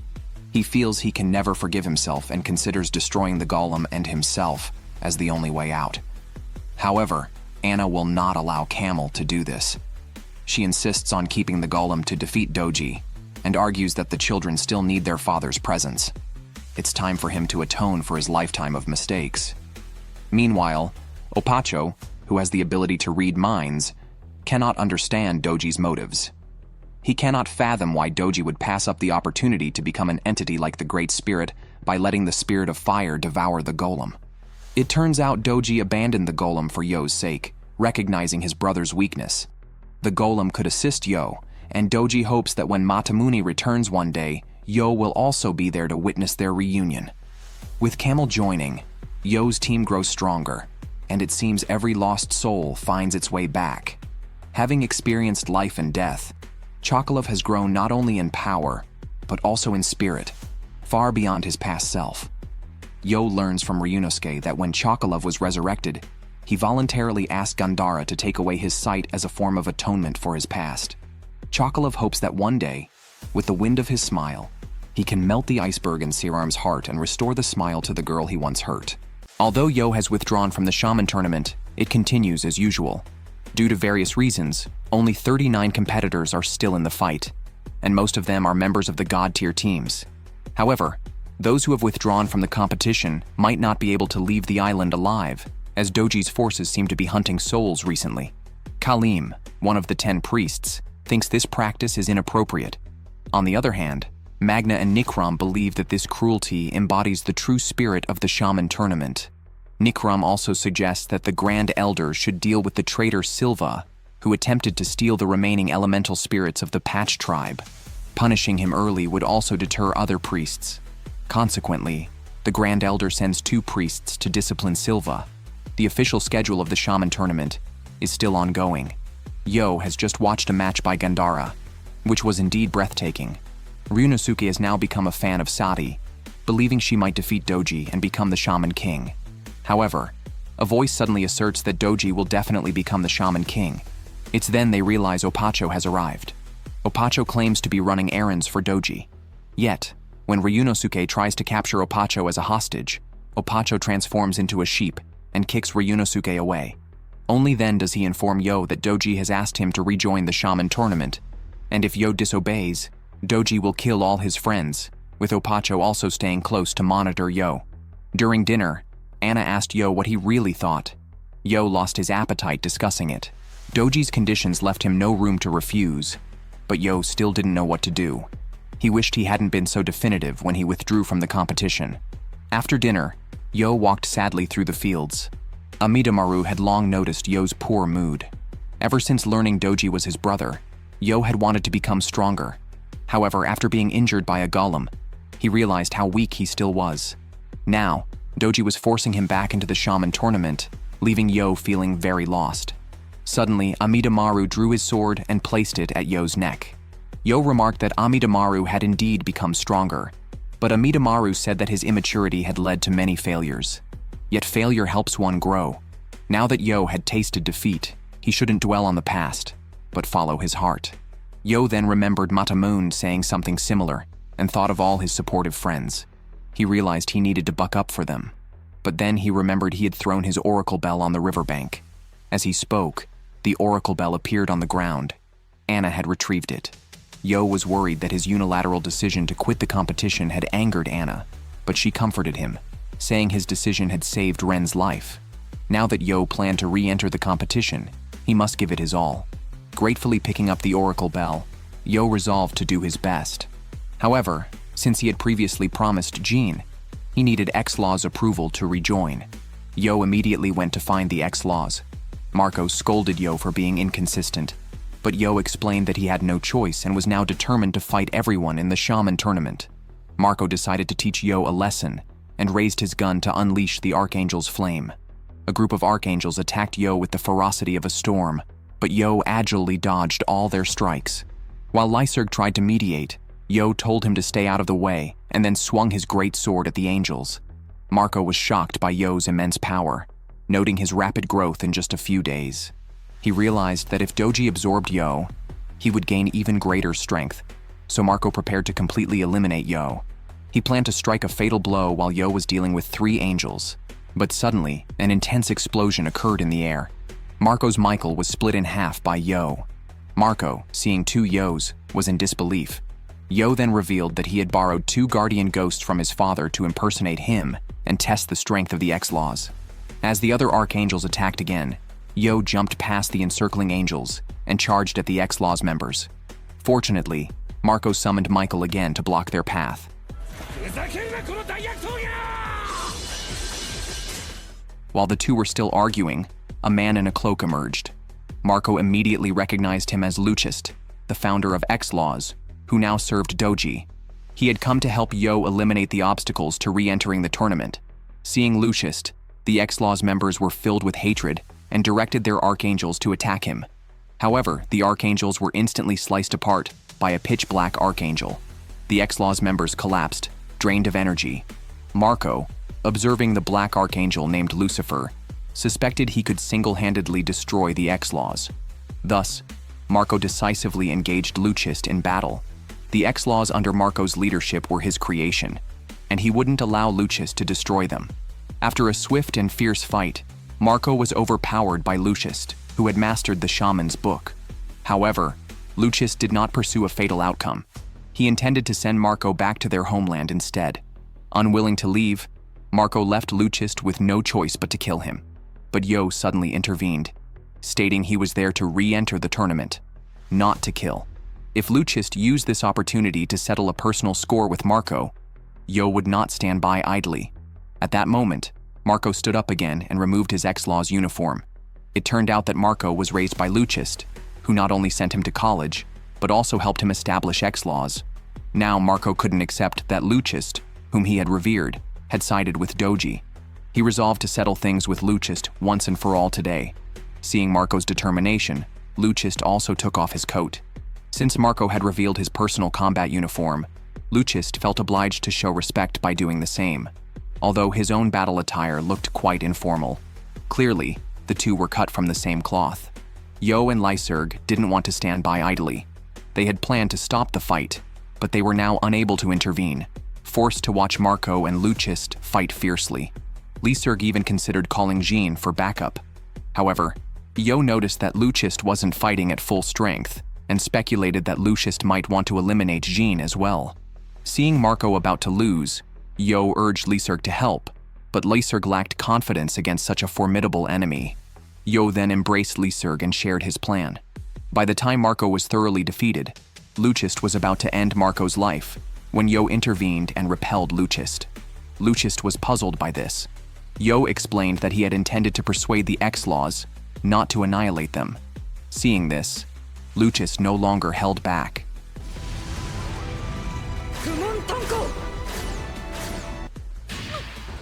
At a critical moment, Shamash used a cage to protect Yo. It turned out, Jean had appeared. Luchist thought Lyserg had called Jean for rescue, but this Jean was a fake. Lyserg and Yo had planned it, allowing Yo's father's guardian ghost to impersonate Jean to distract Luchist. Luchist, seeing Jean, remembered the girl he had personally retrieved to defeat Doji, a once stubborn ordinary person who had become a stumbling block for Doji. However, Luchist soon realized this Jean was a fake, as guardian ghosts have no shadows. Thus, Luchist attacked Lyserg directly, but Lyserg transformed into a guardian ghost.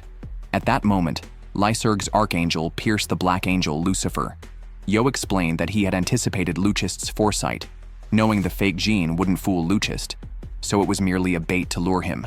At that time, the real Lyserg brought the real Jean and used Shamash to save Yo, completing the plan brilliantly. As Lyserg's archangel sliced Lucifer in half, Luchist realized he had completely lost. He had assumed Shamash was also fake when he saw the fake Jean, and now regretted underestimating his opponent. After all, Yo, being Doji's brother, couldn't be weak. As Lucifer vanished, Luchist also passed out. Meanwhile, Jean stood silently by the sea, her identity now revealed, her thoughts unknown. Yo and Lyserg decided not to disturb her as they were drawn to two cars that turned out to be transformations of Marco and Luchist's archangels. Marco explained that his company originally sold sports cars, and he had once dreamed of developing his own luxury model until Doji destroyed that dream.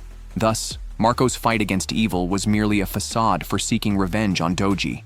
With X-Laws stripped of its sanctity and Jean's identity exposed, Marco felt they had reached the end. He held a gun to his head, intending to end his life, no longer caring about Yo's participation in the Shaman tournament. Just as Marco was about to pull the trigger, Jean suddenly embraced him. She didn't believe Marco was at fault, claiming her birthplace was where Michael descended, and in her heart, Marco was Michael.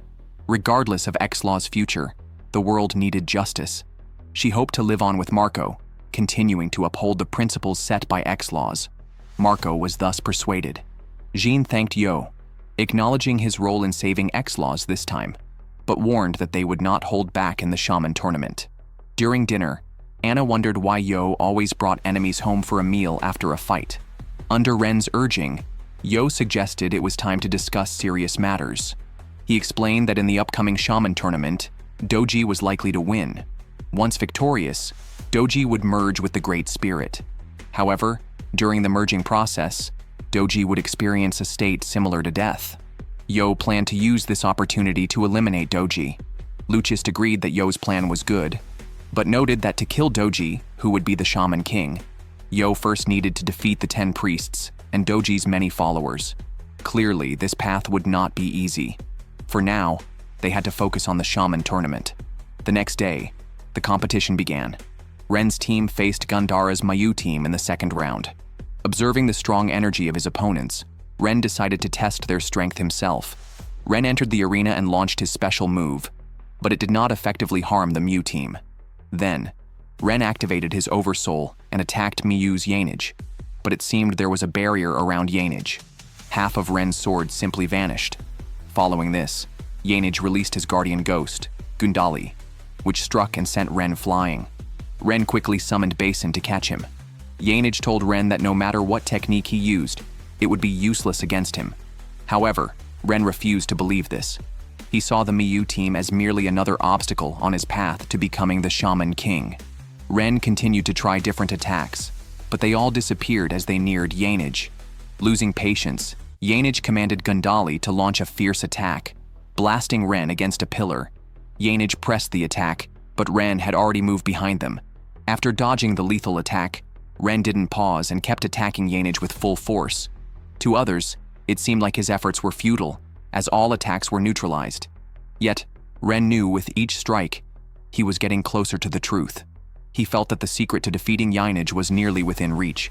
Gundali's fist smashed hard into Ren, but surprisingly, Ren took the blow intentionally. Yanage realized Ren did this so his teammates could understand his moves. However, turning all energy into nothing was a power unique to Gandara, and even if Ren's team understood it, they couldn't counter it. The people of Gandara disliked fighting. They only joined the Shaman tournament to help Sati save the world. Yanage then asked Ren why he fought and if such battles could bring happiness.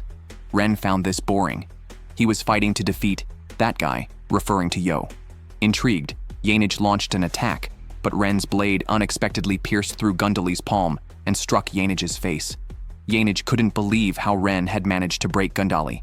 Following this, Ren released lightning that shattered Gundali's shoulder. Ren explained to Yanage that he used to be solely focused on defeating his enemies. After repeated failures, he discovered the true way to win: to suppress his desire to defeat the enemy, overcome himself, and give everything to his opponent. Saying this, Ren struck Gundali with another bolt of lightning, petrifying Gundali's head. Ren told Yanage that this power was not destructive but giving, and through this, he had achieved his new Oversoul. A few days ago, Ren's team held a discussion meeting where Ren summarized the current issues of the team. Chocolove, who had died once, was the strongest, while Heroku was the weakest. Therefore, to defeat their enemies, they needed to train hard.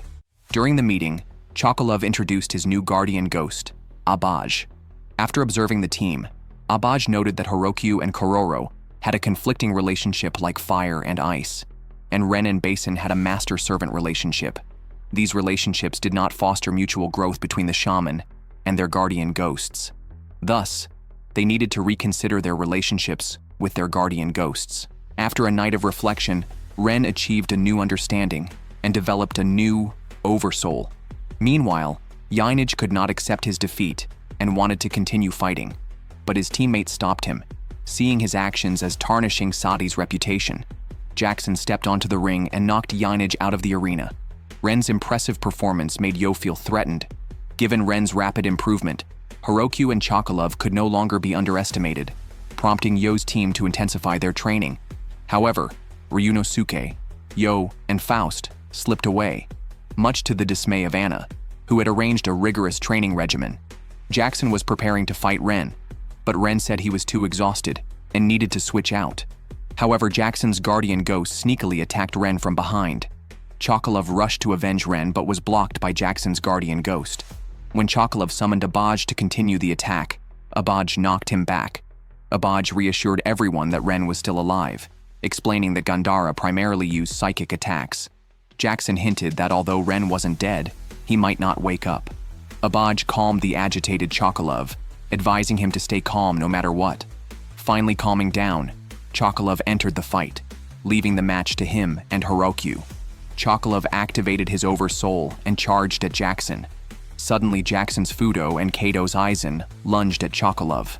Despite Chocolove's speed, these two guardian ghosts specialized in precisely locating and trapping the opponent's soul, rendering Chocolove unable to fight. Kato performed a strange dance, signaling his guardian ghost to attack. Aizen continuously shot arrows at Heroku, who froze them with ice. Now, Heroku was the team's last hope. He constantly reminded himself to stay calm, but facing two powerful opponents, he questioned if he could maintain his composure. Recalling the special training Abaj had given him, Abaj had told him that his fiery spirit was just a facade, and that he also had a cold-hearted side. Heroku realized he needed to embrace this ruthlessness to confront his enemies on the battlefield. Outside the arena, Opacho was chatting with Parika, who was too nervous to watch her brother's match. However, Opacho reassured her that Heroku was actually very strong, admitting even she was a bit afraid of him because she could see a wolf hidden in his heart. Now, under the pressure of battle, the wolf inside Heroku had fully awakened. Just as Jackson thought he had secured the victory, Heroku suddenly froze half of Fudo's body into fragments. Although Fudo's hand regenerated quickly, Heroku had already dodged his next attack and crushed Fudo's weapon. Heroku then grabbed a rope thrown by Fudo and struck a critical blow. Meanwhile, an anxious Kato danced, directing his Aizen to shoot arrows incessantly, but Heroku punched Aizen in the chest, instantly freezing and shattering him. Against two opponents, Heroku won the match. Meanwhile, Yo and his team members were casually chatting on the road. They admitted they didn't know much about Heroku, occasionally wondering why he was so devoted to nature. Heroku never spoke about his past, but Doji knew about it. It was said that Horoku's ancestors were descendants of a goddess and a wolf. However, Doji sensed that Gandara was beginning to use Heroku, possibly planning to train him as one of the 5 warriors. Doji would not let their plans succeed. He instructed the Moon team to proceed as planned, while the Flower team prepared for the next round of the Shaman tournament. He finally asked Lucius to bring Opacho back, as he was about to stir up trouble. At this moment, Ren and Chocolove, who had appeared unconscious on the stage, stood up. Heroku realized they had been acting to force him to reveal his true nature. As they walked out of the arena, Anna asked Heroku to inquire about Gandara and the 5 warriors from Chocolove, but Chocolove, with his head down, clearly did not want to talk. On one side, Marco and Lyserg were driving Tamao and Manta back home. Jean asked Lyserg if Doji had killed his parents, to which Lyserg explained that he initially joined the X-Laws for revenge, but now he was more focused on stopping Doji from committing further evil. Lyserg admitted he wasn't sure if what he was doing represented true justice. Manta pointed out that Lyserg's thoughts were similar to Yo's. Whatever people do, they can't please everyone, so one shouldn't solely define justice and evil. Actions should be guided by the heart. Hearing this, Lyserg felt much relieved. Meanwhile, Yo was training with Ryunosuke and Faust on a new type of Oversoul. Yo accidentally injured Ryunosuke, but fortunately, Faust's new Oversoul had improved healing effects and quickly revived Ryunosuke. Suddenly, a woman nearby joined the conversation, expressing her anticipation for the final battle. Ryunosuke, seeing a beautiful woman, couldn't control himself, but a group of men in black surrounded her. When the woman turned around, Ryunosuke recognized her as Sati. Sati declared her intention to have a final battle with Yo right there, stating that for the sake of the 5 warriors, Yo must die.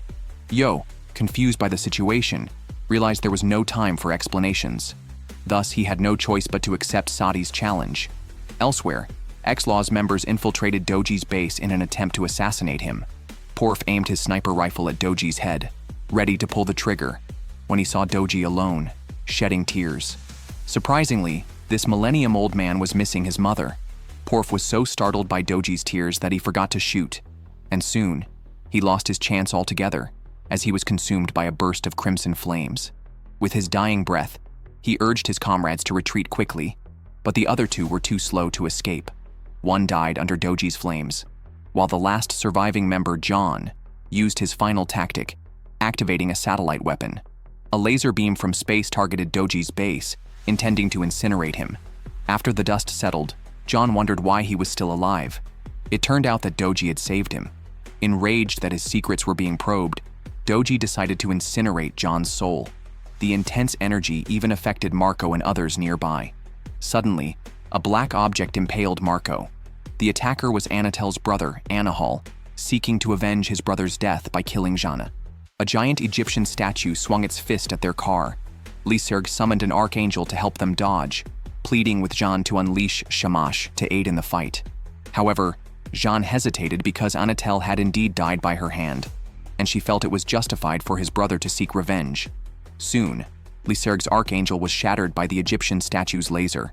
Elsewhere, Yo and his group felt the disturbances from the battle. As Yo was distracted, Sati's attack instantly pierced through his body.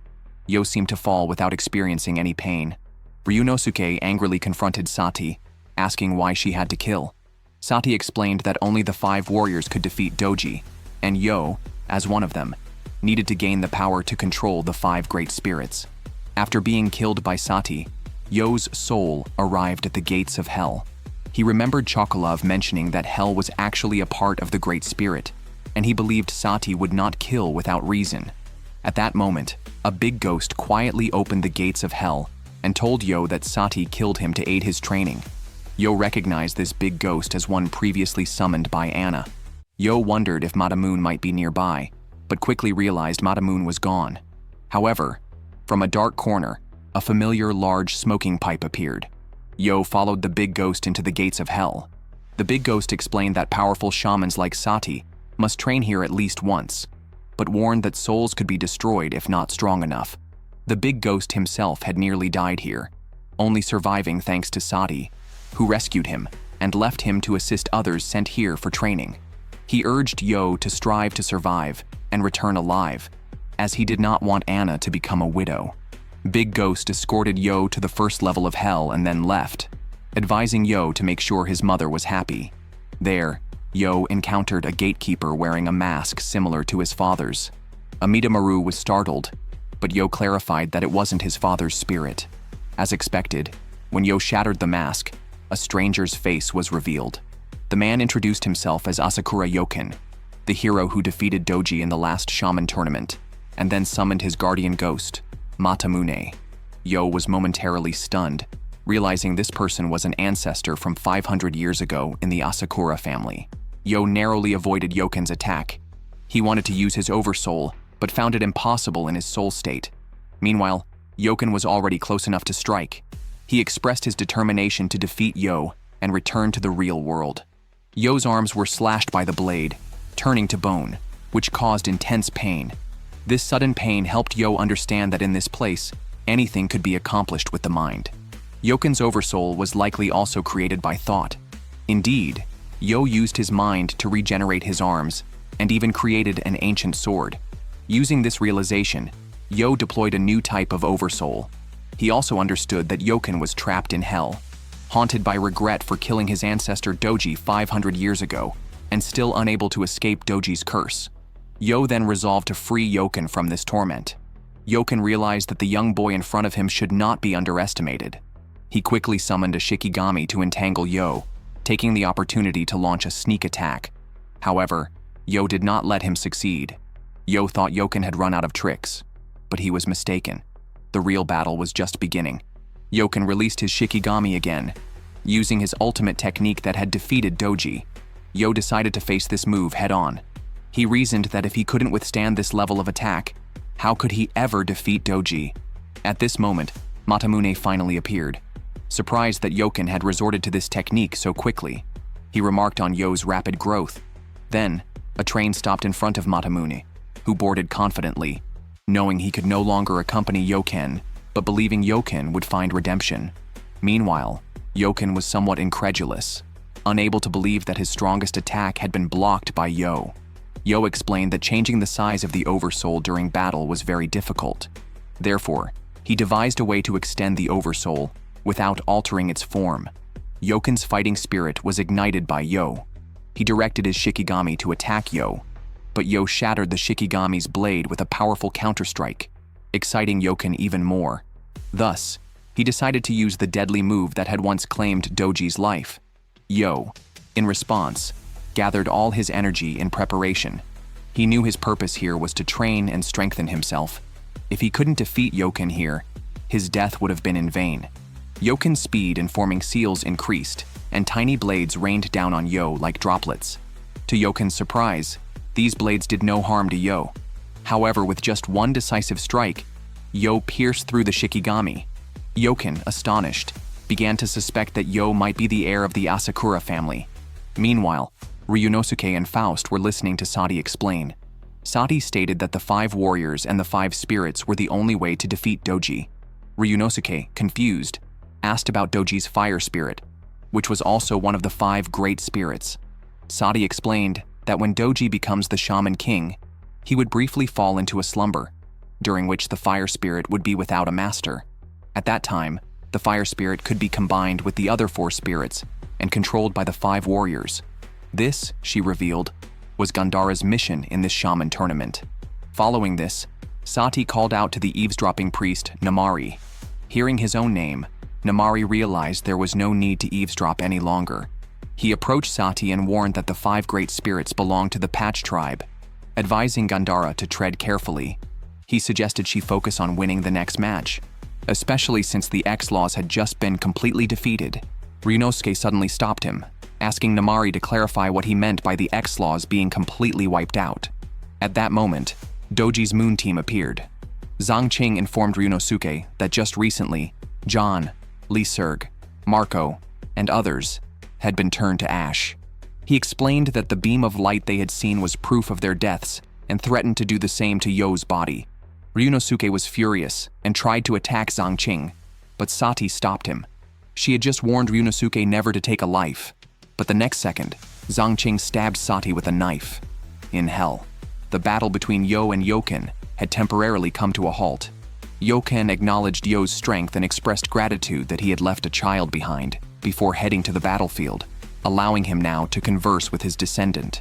Yoken casually asked if Yo also had children, which embarrassed Yo immensely. Meanwhile, Yoken learned from Yo about Doji's resurrection.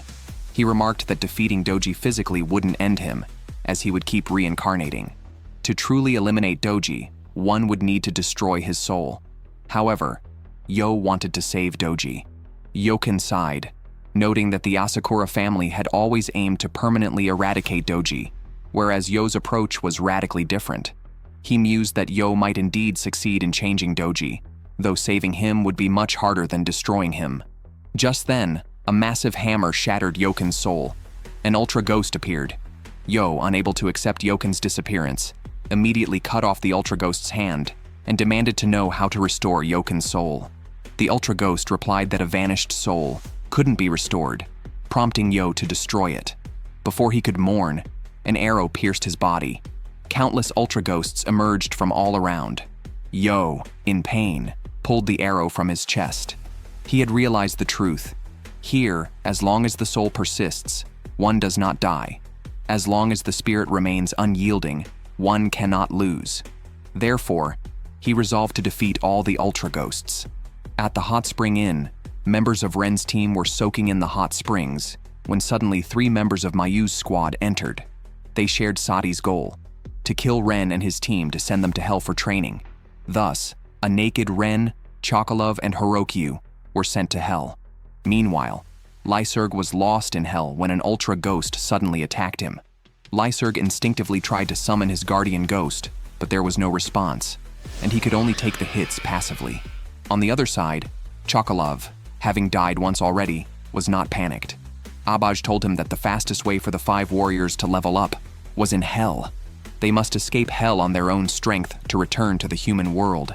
Abaj then transformed into a human form and instructed Chocolove to reach the deepest level of hell and climb back to the human world to complete his training. Abaj mentioned he needed to help the other warriors overcome their challenges and expressed his hope that Chocolove would protect himself and make it back alive.